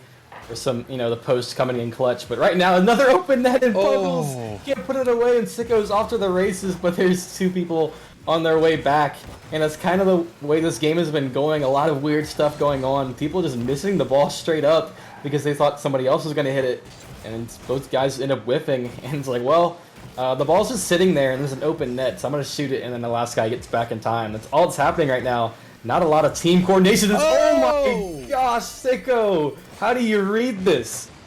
He just does. Sicko's just built different as he is just there. He comes out of nowhere. He's like Batman, drops from the ceiling there. What? And just dunks the mess out of that Vipers player and finds a heavy angle too. Like, how do you even do something like that, Pepperoni? I don't know. I've had a lot to say about Slays and Zabungi so far, but I need to give Sicko some credit because he is making an impact, and it's plays like that show his value for this team. He has another opportunity here, but Puggles, he's the 50 god. He's going to take his 3rd save of the game, and this is getting a little dicey here for Vipers. Kind of called this out going into Game 3 that I think Origin kind of just got shocked in that last game, and I'm loving to see their response here in Game 3. Yeah, it's looking real good too, and very much in their favor with only a little under 40 seconds up to the clock. Sicko with the pops it up, but Lore to send it away, and now the Vipers only have 30 seconds to get 2 goals. They need to get one pretty much right now on this offensive push, and then they need to score off of the kickoff as time ticks down. Puggles trying to get it through the defender, but can't. Zabungi gets beat out by Skrizzy. Skrizzy looking for the bump, but Slays gets away from him, clears the ball out, and final 10 seconds count down. It's pretty much lights out for Vipers here in the game number 3 of this best of 5 series. We're going to move into game number 4 with Origin at the advantage, 2-1 in the series, looking straight down the barrel of a match point. I do not understand this series in the slightest right now. I can't tell who wants it more, because it seems like both times that Origin wins, Vipers just do not look like they're in the same league as these guys. But in that last game, it was a blowout 4-0 for Vipers. So, I mean, Game 4, I think y'all all know what my prediction is, because I think Vipers are going to do the same thing they did in Game 2. And that's what I'm hoping for here, Psycho, because, I mean, why not have back-to-back Game 5s in the Prospect League on stream? Because, I mean, maybe that incentivizes more Prospect games on stream, you know what I'm saying? Because I'd be down for that. Yeah, say less. I'm in. Sign me up right now. I'll go to game 10. I'm just kidding. I mean, I would, but I know the stream. We don't need it. We don't need all that. We can move on to our 3rd and final matchup of the night. However, we're gonna get straight into this game number 4. Vipers versus Origin. Vipers looking to go 8-3 if they can win here, and Origin looking to get back in the race for at least play-ins. If they're able to have a really good second half of the season, I believe they still can be looking at that. Puggles gonna take it off the top of Slays. Skrizzy off the backboard of Origin. Lore's there. His shot's gonna go wide. Skrizzy looking for a second drive-by clip there, but couldn't find the touch. The ball is floating in Origin's defensive zone. Puggles gets up but can't beat out Slays. Lore off of the sidewall. Down to Zabungi in the corner. He flicks it over. Slays is Nice there, gets bump. it past Skrizzy. Puggle's gonna body it through, but Sicko back on the line makes the save there in the first almost minute being gone now, Pepperoni. And we're seeing what I would say is pretty much what we've seen so far in the early game of all these games so far in this match. Yeah, you're exactly right, and I'm loving what I'm seeing from Lore so far. That last play centers it, bumps Zabungi, bumps the goalie to the back of the net, and if a shot comes through a little faster than it did, that would have been the first blood of this game. But everybody really having an impact from both teams so far in this series. I think I've called everybody's name out so far, and Zabungi trying to get fancy with a double tap here. He is known for some mechanics. And that'd be very clutch right now in this pivotal game 4. But either way, Skrizzy has a breakaway 1v1 Zabungi, who is the better ones player, and it will be Zabungi this time around. Zabungi with a huge save for Origin right there. He was looking almost at a 2v1 as one of Skrizzy's teammates was trying to help him out, but couldn't get up there for the bump play fast enough. Skrizzy not really getting a good flick on the ball, and it was shut down. Origin now looking to push offensively. Slays in the mid. Zabungi can't find the pass. Lore gonna send that all the way down. It's a little bit high. Skrizzy gets up in front of it, down to Puggles, and Puggles sending it back towards Skrizzy, but not gonna find another touch. The ball's popped up. Lore's there for the double, but Sicko taking it away. Puggles still with it. I play for Slays to send it out. Sicko with a touch off the sideboard, off the backboard to Slays. He puts it in the back of the net, and Origin now up by 1. Bro, I thought Sicko was about to peak right on stream. If that bounce goes off corner, I think he had it. But either way, it's a nice pass to Slays. The two guys connect for a give and go. And Origin, once again, taking the first goal of the game. Vipers still looking like they're shell-shocked in that same state they were in that last game. And they need to find something into the back of the net. This one's going to slip away, just like the last one. Slays is going to put this one even more in a dangerous situation, as on match point, Vipers are not looking too hot. Slays going back to game 1. Slays just popping off. I'm sure he got the smell of maybe trying to actually, and he is 2 goals. I don't think he was he able to secure the hat trick in game number 1, Pepperoni? Do you remember? Do not think so. I don't think he was either, but he's still able to maybe now. Oh, Puggles sounding off, coming back for the Vipers, and now they're only down by 1. 2 minutes and 27 seconds left on the clock. Yeah, Lore just doing a little charity work, just giving Puggles, saying, yeah, Puggles, take my goal, I don't mind, bro. And, you gotta get the points you can get. As a double commit came through from Skrizzy and Lore, but then right afterwards, Zabungi clears it out, and I think Slays was already in the air, so it just canceled out the double commit that came through from Vipers, and it gets them back into this game with about 2 minutes left to go. There's plenty of time here, Psycho, for Vipers to bring us to game 5. Yes, it certainly is, especially if they start to gear up and play like they were playing in game number 2, which they absolutely, I'm going to say, have to do. Origin, no slouch team right here. Definitely bringing the competition to the pitch tonight. Sicko down to Slays. Puggles in the midfield looking for Lore. Lore pops it out, but it's just a little too hard. Skrizzy there, but his shot gonna go high off of the crossbar.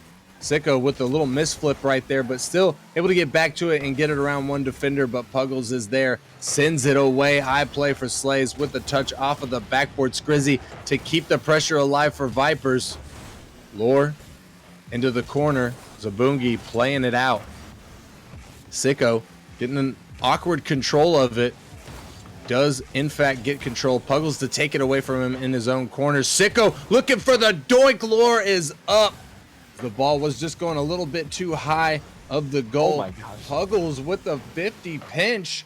Lore putting it down, but it goes wide and almost down to the final 60 seconds here, Pepperoni. Both Vipers really trying to get something, but this is dangerous. Oh, Sicko.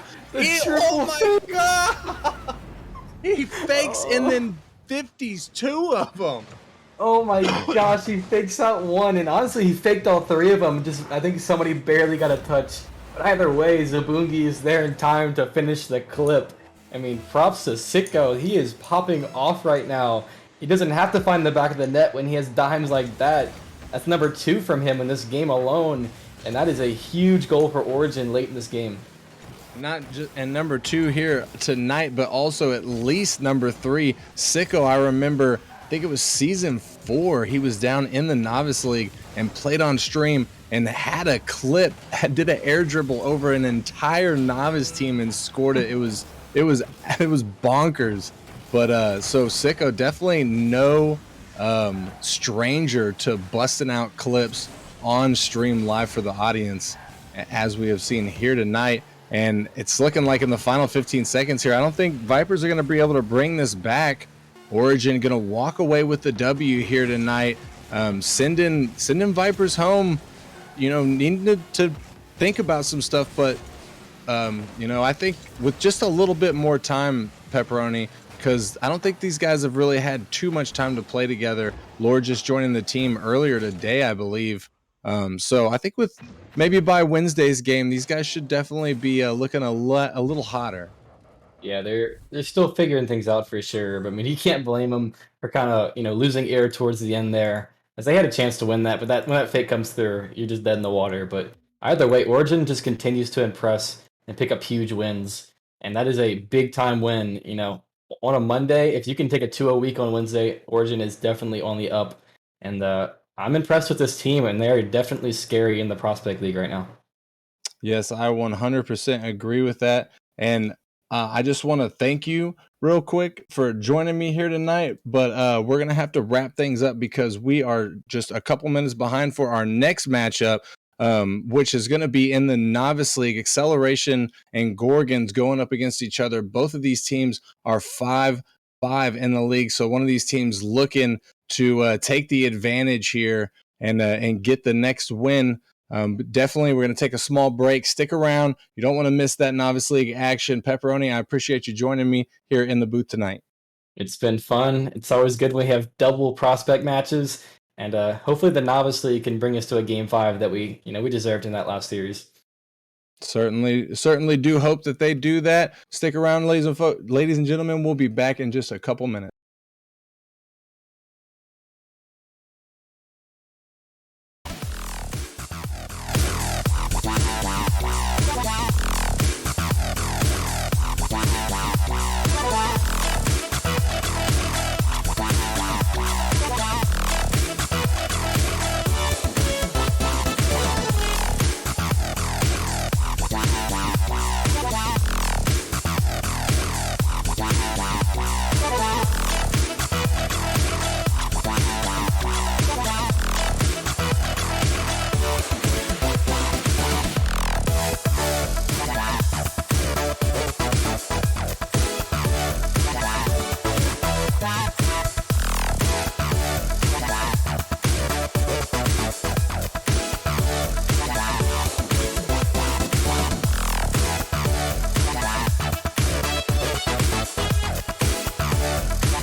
From the moment you were born, you always had it all.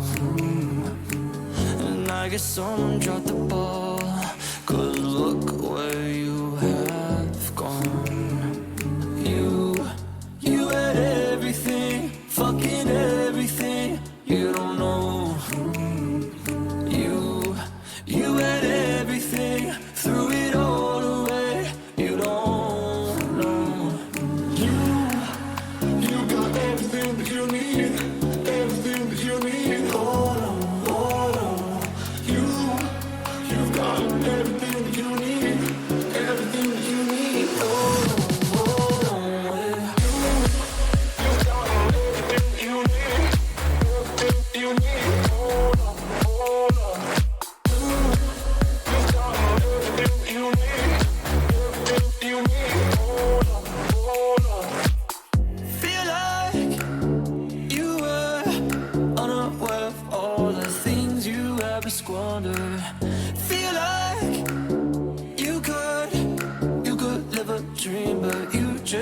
see it. There is always another day. For you, there's another round. No day is ever too late. There's always a way out. You got everything that you need.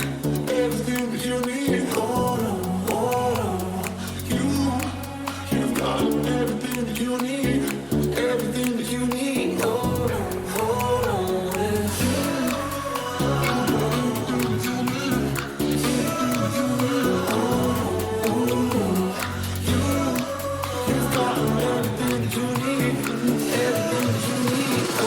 Hold on, hold on. You've got everything that you need. Everything that you need. Hold on, hold on. You've got everything that you need.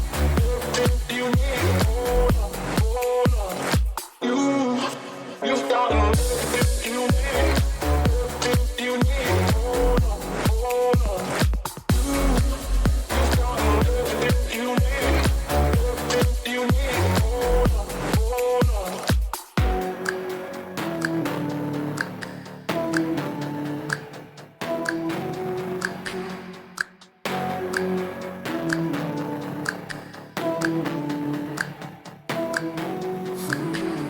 Hold on, hold on. You've got everything that you need. Everything that you need. Hold on, hold on. You've got everything that you need. Everything that you need. Hold on, hold on.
Started to fall, and where were you? How could I know you were falling too? Grabbing the wind, cutting my skin, but it's hard because I'm falling. Tell me why I'm falling. Oh, life's calling, but it's hard because I'm falling.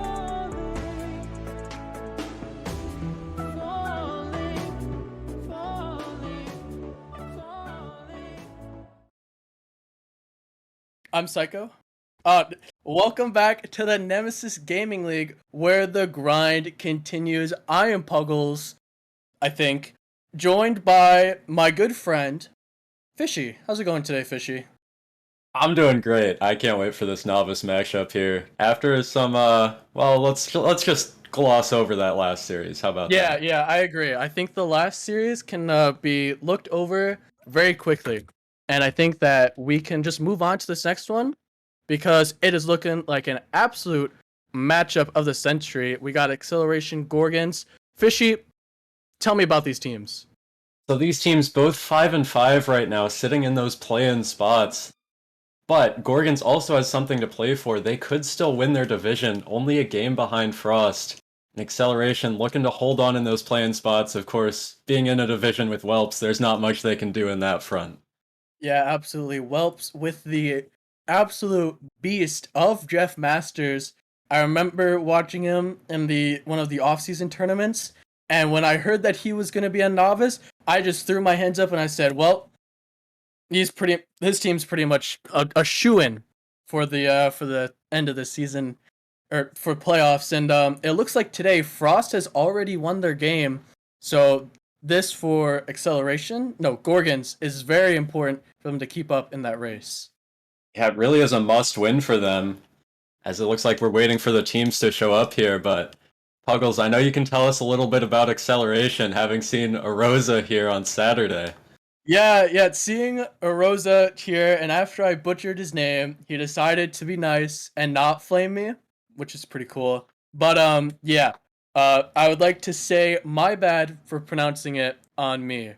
But yes, Arosa, he filled in for Velocity on Saturday, and they looked absolutely amazing with him in there. He played way above the novice like standard that I have, and I am really excited to see how these two pretty in the middle as of right now teams face against each other. Yeah, this is really their time to pull away, and we'll see at the end of the day who goes up and who goes down in this one. Yeah, absolutely. And I don't know if we got into the rosters here, Fishy. Do you have the rosters by chance up with Of you? course I do, Puggles. Oh my gosh, you have everything. So for Acceleration, of course we have Arosa, and we got Fushiguro and One Pop Shop 88 on their team. They're really looking to make a big splash in the Novice League. And on Gorgon's side, we got C. Ben, Dones Julio, SSPOHC, and Cool It's Shots. Shops. It's Shops backwards. Shops, okay. I thought you would figure it out for me, so I just spelled it out for you. Thanks. I remember casting one of them, and I pronounced it wrong again. So yeah, he told me it was just Chops, or someone did. Maybe you should flip it back around. Sophic? Maybe, but it looks like we got everyone in here, and I want to hear your prediction. Who do you have winning this series, Fishy? I just can't bet against Arosa after I saw on Saturday. Well, never mind, it looks like he's not even here. I'm gonna take Gorgons on this one. I'm flipping it around. I'll take Gorgons in 5 today. Taking Gorgons because Arosa is not here. Interesting. Well, like we said, the active rosters that we have today is Acceleration in the red. We got Radiant, One Pop Shop, an amazing name, and Fushiguro, I think is how you pronounce that. And our Gorgons, we got Seaben, Julio, and Chops. So in the green, an absolute classic. And it looks like it's gonna go in early here for Gorgons after a bit of a weird side the wall here. Yeah, those are just a bit unfortunate on the wall there when it bounces off the corner and in. There's not much you can do in that, especially when he was getting demo chased by Dones Julio. Really hopeless for Acceleration, but let's see if they can bounce back now. Yes, and those first goals in these lower leagues always so important. As Chops, he's going to make a big save there, and a bit of a double commit to get it out of their half. As Chops, he's racing up the wall, sends it mid for his team, both of them up, none of them able to connect as Foosh is just so fast, and Rodent over to the middle, One Pop Shop there, gets it behind Chops. A great pass and an even better shot. Immediate pressure coming back from Acceleration, and what a pass from Royant up to One Pop Shop. You don't see those a lot in the Novice League, and even the placement was on point. They really stepped it up after giving up an early goal. Yeah, absolutely. And now we look to Gorgons. They got that first goal here very, very early, but now they see it already tied as Chops sending it back to his teammate C-Ben, who gets a little caught up there with the post as One Pop Shop going to clean it up into the corner. Try and set his teammates up as Chops, it's off the ceiling, and Julio sends it downfield into the red corner. Radiant, I think is how you said that. One more time. I need to hear it. Royant? Royant, thank you. That. It's I easier. like that. Royant trying to get it out, but Sivan able to cut it down as it gets sent into the corner. One Pop Shop trying to beat Chops, not able to get there. As Royant gonna send it up the wall. Gonna get shut down there by Julio. As Siban makes a beautiful double touch off the wall, trying to set it mid, but it gets stopped by the Acceleration defense. And now we have a minute since our last goal here, Fishy, and it seems to be slowing down. Why do you think that? Why is it? Well, from the Acceleration side, it might be slowing down because I have some intel. Royant's actually an FA sub, so I don't think they have played with him before. Maybe just trying to figure it out together. Of course, Fushiguro and One Pop Shop got the first goal with their duo connection themselves. Let's see if they can figure it out the rest of the series with a FA sub. We saw what subs could do on Saturday with the Velocity game, and we were really impressed by both of them. But now we got an FA sub, so a little bit of a better hope here for this acceleration team, as we're just having a battle of the midfields. A huge pass there from Seaben over to Chops, not able to capitalize on it, but Julio there sending it on target, but the acceleration defense able to hold up as Royant watching it go in his corner. One pop shot gets it by all of them. Julio needs to get back. He does, not getting dunked. He avoids the dunk by one pop shot as he looks for the breakout pass. Unfortunately, backflips. Huge off the backboard touch. Nobody from the red team available to pick it up as the guy in the mid was getting bumped. Now Royant in the corner working it around a little bit. Slows it down a little bit as Julio's there. Seaben up, gets beat out by one of the offensemen. Ooh, a close shot there from one pop shot. Not able to put it on target as Chops goes up the sidewall, pinches out mid to Julio. Julio almost to get it on target, but sends it in the corner. Try and work it around. Seaben missing the ball there along with the acceleration player. Chops throws it up. Julio, beautiful shot. Even better save from Royant. Man, that's a tough name to say. But now, a minute and a half remaining. What are you seeing here, Fishy? I gotta tell you, I'm loving both of the playstyles from these teams. I'm already seeing way more passes than I'm used to in Novice League, and even Prospect League for that matter, which is a great sight to see. Yeah, no offense to you there, Puggles, but Okay. It's really just been a couple of mechanical issues that have been falling short for them, not allowing those goals to be scored because they might backflip every now and then. But if they clean those up, I'm sure they'll do great. Yeah, absolutely. Those backflips, we've seen a few of them. Not many double commits too, especially from this acceleration roster with that free agent sub. That's not helping me. Okay, anyways. 2 double commits back to back out from Gorgons as they seem to be caught up a little bit, but Chops able to put it back into his corner. Sends it mid, Seaben up. Not able to connect as one pop shot there. Rowan sends it mid, Chops bumped, not on target. Fushiguro working the corner, sends it out mid for Royant, and he gets it. It goes off 2 defenders and in. A late lead here.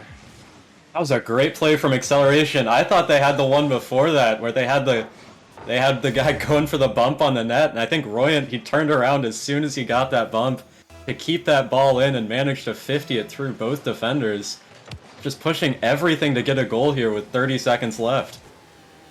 Well, now we look to Gorgons to try and settle it, try and bring themselves back. They have not scored since the first 15 seconds of this game. And a big miss, not going to go in, could be dangerous. As Julio, he needs to get it out now. Gets it past Royant. One pop shot, last one back. He's going to boom it back on target. Royant just going to push it into the corner. And now we got to see if these novices can keep the ball up all the way down to the red half. No!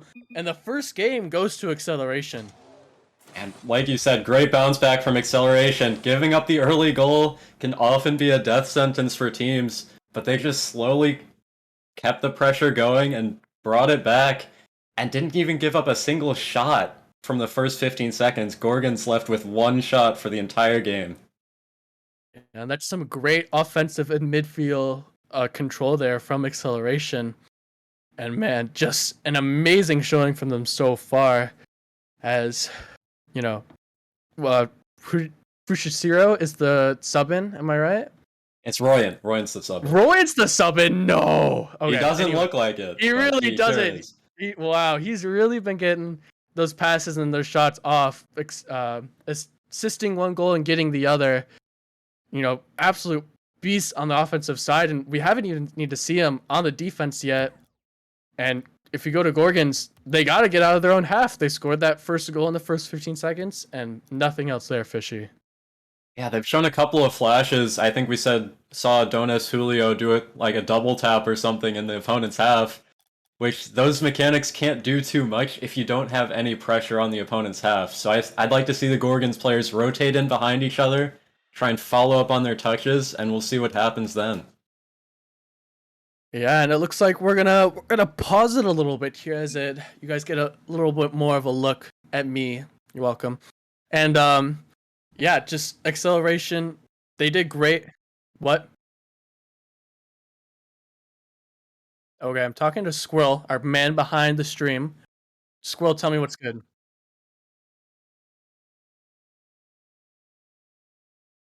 Uh-huh.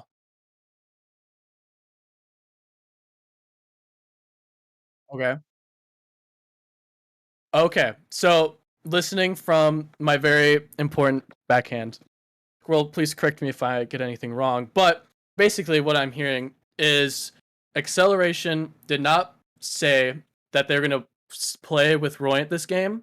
So they need to go to support and put in that Royant is filling in for blank in today's match. So unfortunately, they don't win game one. But if they do that in the next 2, 3 minutes, 5 minutes, I don't know how long, then we can continue the series. So hopefully we get that figured out here, Fishy. But until then, what does Gorgons need to change after they get that first game? Ooh. Well, they do get a long break here to try and figure everything out. I really think they just need to clean up a bit of their rotations. On defense, they've looked great. They've just given up a couple of good plays to Acceleration where they couldn't do too much. But it's just rotating into that offensive half. If they can work together, string a couple passes together like we saw in the opening 15 seconds, they can do that for a whole game. I think they could take Acceleration. I guess Gorgons get a second game win because I believe they do get a forfeit win for that first game. Yeah, they do. Right? Okay. Yep, you're right. So yeah, Gorgons, they I guess happened to get this first game due to a bit of an oversight by some of the Accelerations captains, GMs, AGMs, whatever, few people. And it looks like we got it in now. So I believe we can get back to the game now. Yeah, we gotta wait for the man behind the scenes to give the all clear, but Yeah. oh, and he just did. Okay, we're He just already did. here. I was watching it. I was making sure. All right. So after that, a bit of a break. Just to recap, Gorgons get game one because Acceleration did not report it that they were playing with a sub, Royant. So after that, we need to see Acceleration get this game, or else they're gonna be down 2-0. And what do you think they need to continue doing to get this their first game? Well, Acceleration really just need to pick up where they left off at the end of that game. We saw the huge team play coming in where all three players committed to going for a goal to try and win the game in the last 30 seconds. And although it technically doesn't matter with the game lost now, if they can continue doing that, like, one pop shop, almost getting a double, I think they'll look great the rest of this series. I could not agree more, as the ball is going to get sent out into the middle.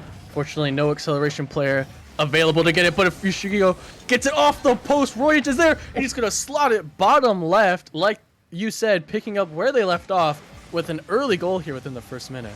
What a play from Fushiguro with that flick. A lot of times you see players try and hit it on net where it will just get saved by the defender and go to the corner. But he knew that if he beat him, Royant would be there to back it up and slot it into the open net. Absolutely, and Royant doing so well to fill in that free agent sub spot is now one pop shop. Gonna try and challenge Chops, not able to do it. Seaben there, not able to get the touch as Fushiguro low boost in the net. It's an open net for Chops, and Chops, he's gonna tie this game up pretty quickly. And that's the first time we've seen Gorgons capitalize on an Acceleration double commit. You saw, I think it was Royant and Fushiguro in the midfield, both going up for a high aerial and both getting beat, which really just left their net wide open. And that's just Acceleration playing themselves out of the goal lead that they did have. Yeah, and now Royant trying to make up for it, not able to put it on target, just a bit over the net as Seaben, he's going to be the first one here. Throws it down to Fushiguro, who's going to pop it up and follow it. Julio doesn't want anything of it. So it rolls up the back wall. Chops is there to throw it into the corner. One pop shop, not able to make connection as Chops gets it by another one. He's going to try and send it mid. A beautiful pass mid, but one pop shop. A clutch demo on the way back on the midfield guy. As Royant trying to set up his teammates. Sending it mid, not able to do it as Fushiguro throws it to one pop shop, who tries to get it back to him. A little give and go. Fortunately, it's not going to work as Seben bumps his teammate off. Royan up trying to look for the double tap, not able to get it. Julio, another demo from him as he throws it mid for Chops. Chops in the air, gets two to bite. None of them make good contact as Royan, it's a huge bang downfield and Julio needs to hurry back. And Fishy, in this tied game, we're seeing a lot of pressure from both teams, but who do you think has more of the pressure? Oh! Well, right now I'd definitely say Acceleration, but it looks like Gorgons, they've really strung themselves back together well in this one. We saw them capitalize on a double commit from Acceleration, and they've just been throwing all the clears back down into this, like, red half. I think they've done great to soak up this pressure early in this game and turn it into some of their own. Yeah, absolutely. And a great standout performance from Chops as well, who's been leading those charges. As Seben going to throw it over to Julio. Julio popping it up for Seben, who's going to try and take it. Excuse me. Woo, sorry.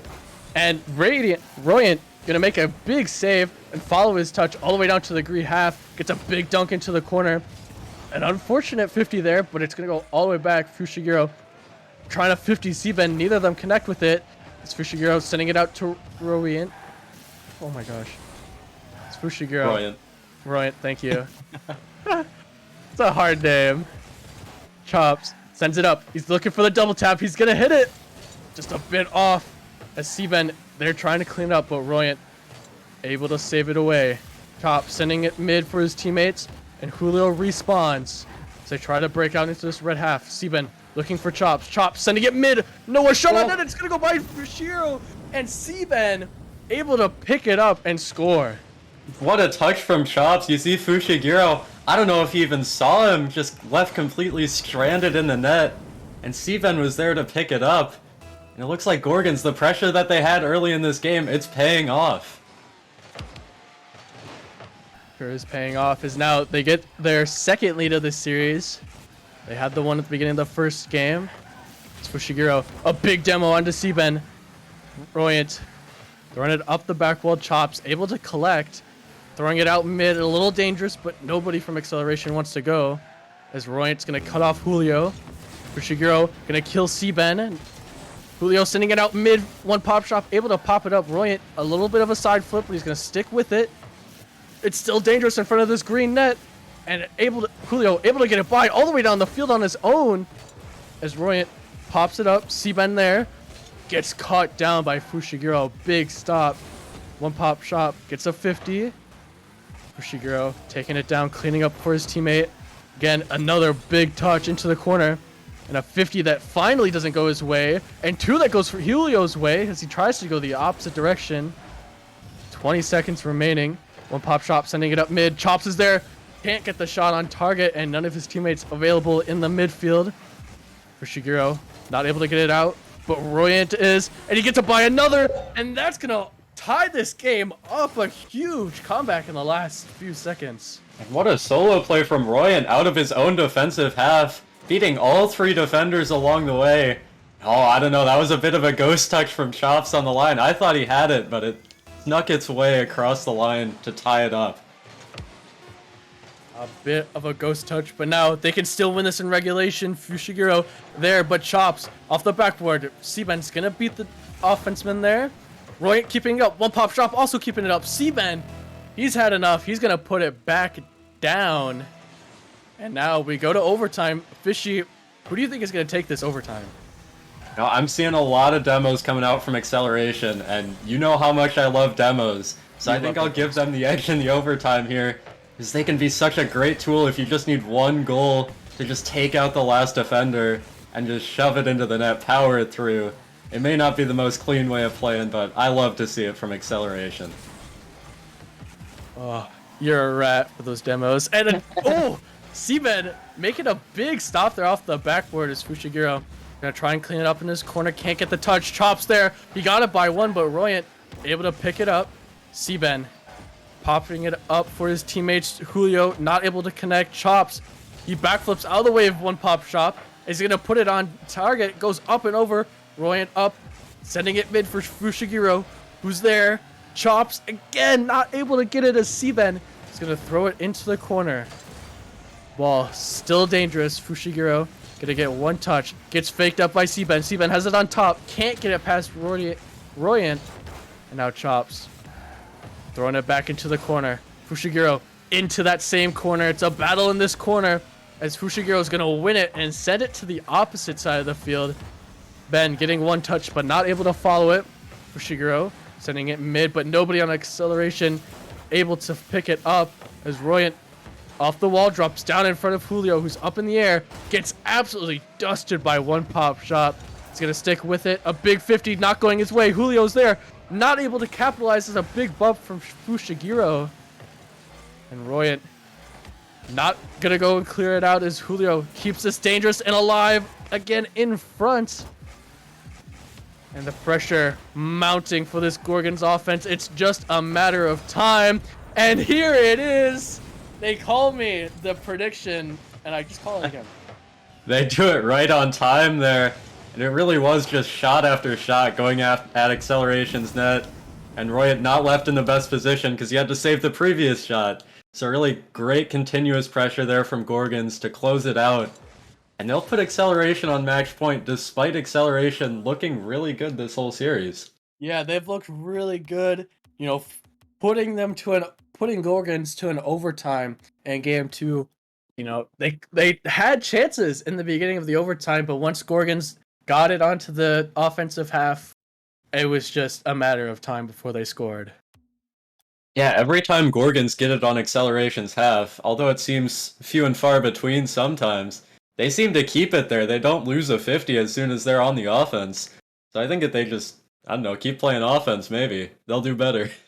You know what? Offense wins you a bunch of games. That's what I always say. So, you know, but Acceleration, they had tons of chances. They're tied in the shots department. And just Acceleration, I mean, hold on, I gotta count. 5, 6, 7, 8 tied. saves. I mean, no, 8 saves. They were doing work on the defensive half, but Gorgons only 5 saves. That means a lot of those shots that Acceleration were putting on were not very quality chances. They might have registered, but they might have needed a save all the time. Yeah, a lot of their shots were hitting the backboard or weren't even like attempted shots that, you know, Rocket League just gave him the 10 points for. But if they can get a couple of those just more on target, force some saves out, and force the defense out of position, they might find themselves getting a couple more open nets that they can just put away. Yeah, absolutely. As we are just waiting for these players to join up, you know, we had that little bit of confusion that first game, so now everyone's just holding a little bit. But now, it looks like we're loading up. We're getting ready to go. And Gorgons, like you said, they're on the match point. They can just sweep away Acceleration after a bit of a mishap in game 1. But now, what do you have to see from Acceleration to try and come back? Well, we saw Royant really step up in that last game. He had both of Acceleration's goals and over half of their saves. So I'm really looking at Fushiguro and One Pop Shop here to kind of pick up the slack. They haven't been playing bad, but they just need goals right now. They don't need people playing good. They need some ugly goals. So I really want to see some of those come out from Fushiguro and One Pop Shop here. Absolutely, and now a bit of a double commit here from Acceleration as Royant and One Pop Shop going up for it. Chops putting it on netted. Fushiguro not able to stretch out for the save. An early goal yet again for Gorgons. And again, it's those double commits killing Acceleration. Of course, Fushiguro, he could have gotten that save, but even if he did, there's another Gorgons player waiting in the mid. He didn't have much of an option there. Acceleration, they need to cut out those double commits quick because that's how they're giving up most of their goals. Yeah, and now Chops setting it into the corner. He's gonna read this. He's gonna get it doubled. Oh, I thought he had it, and probably some of the Acceleration players did too. As Julio goes up the backboard, not able to get a touch. Chops backflips a dangerous ball. 2 mechanical mistakes, and it's gonna be punished. Yeah, looks like no one from Gorgons, Dones Julio thought he had it, but no one was ready to back him up. It looks like Chops even backflipped a net. And I said that One Pop Shop, he needed the ugly goals, and I mean, he took one right there. Absolutely, and now a tied game looking awfully similar to game 1 here as Royant Coming up off the sidewall, sending it mid for his teammates as they get a 50. And Julio able to clear it on down. Royant just going to throw it back where it came from. Fushiguro trying to get a touch, not able to get it. But the Gorgon's touch just not as good as they might have wanted. As Siben working the corner. Not able to get this next ball, but Chops is able to clean up for him.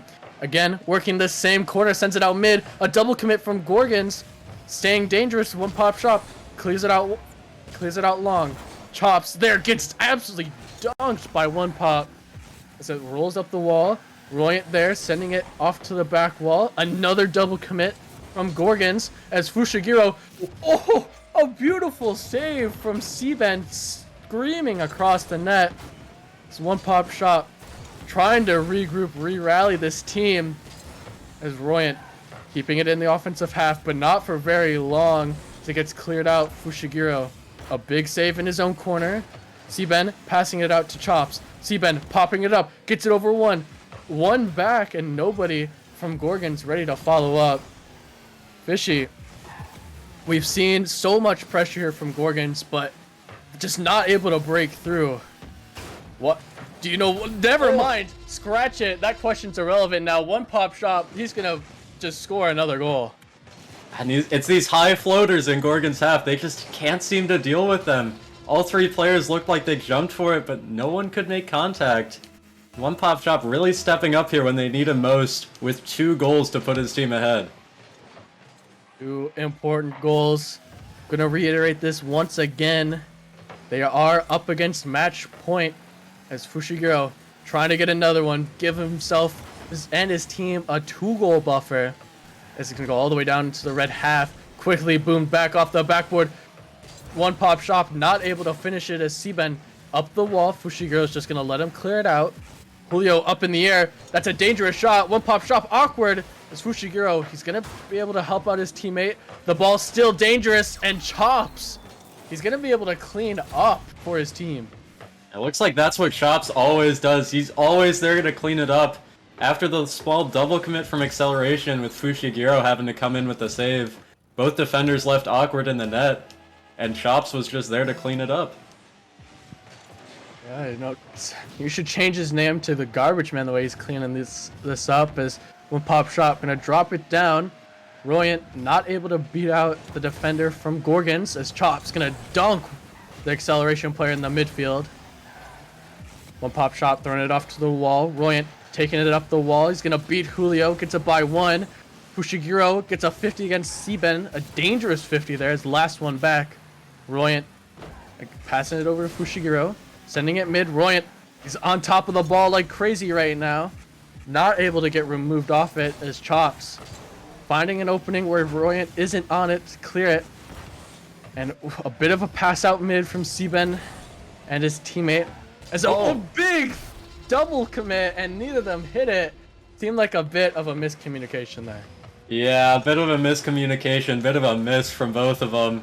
Even one pop shot side flip for that. I guess it just threw the whole lobby off there as it just rolls into the net. And now, as your Gorgons, they can look to close it out here, but they need a goal here in the next minute. Siben up, gets it by 1. Now it's into the corner. Chop sending it mid. Sending it mid again, even better. And Julio is there to clean it up. A quick response here. And Chops, he does so great on all of those double commits. He even beat out 2 defenders right there and popped it straight to Julio to tap it into the open net. Chops has really stepped up in this game, creating all 3 goals for Gorgons. He's been, at least my player to look out for so far. As no discredit to Julio and Siben, but Chops is just on another level. As Julio sends it off the backboard, Fushigiro's there. He's gonna take it away. One pop shot, gets 50 in the midfield. Royant sending it mid. Fushiguro able to clean it up for his team, sending it into the corner. A bit of a double commit again from acceleration. It seems like we cannot say that enough. It's Julio. Gets absolutely dunked by one pop shot. Royant is there, not able to connect. A dangerous opportunity just gone away as Fushiguro working the corner. It goes out mid. Royant is there. A booming shot on net. Julio able to put it into his corner. One pop shot middle. Fushiguro gets saved away by Julio, who's making all of these defensive touches. As Royant not able to get the touch. Seaben can end it here in regulation. Going for a demo. Not able to connect. So Julio's just going to send it away. Fushiguro's going to keep it up. Chops there. Puts it down. And we got another overtime here, Fishy. Again, we saw Gorgons take the first one. Do you think Acceleration's going to take this one? Oh, Never I guess mind. not. Great timing there, Puggles, as right off the kickoff again. We saw it at the very start of Game 1, and that's how it's going to end the series here in Game 3 as well. Oh, unfortunate there from Acceleration. You know, this would be going to Game 4 if they unfortunately didn't forget to submit that in support. So now we say GG's to the teams. And Gorgons, they're going to take it in 3, a big sweep that they needed to keep up in their division. Now, still 1 game behind Frost, I believe.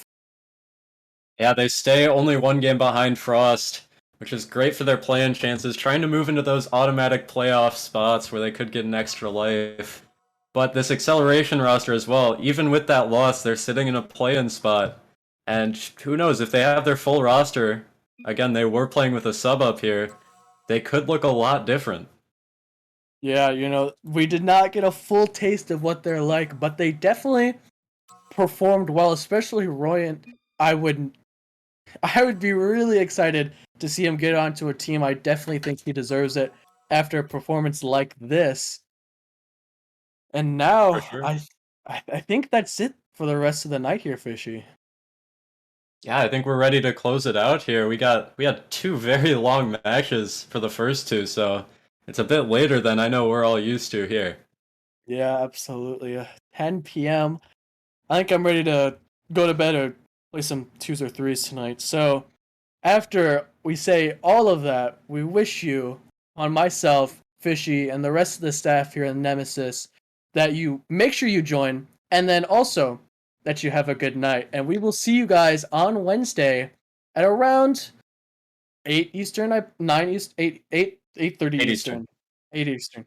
All right. We'll make sure to see you guys then.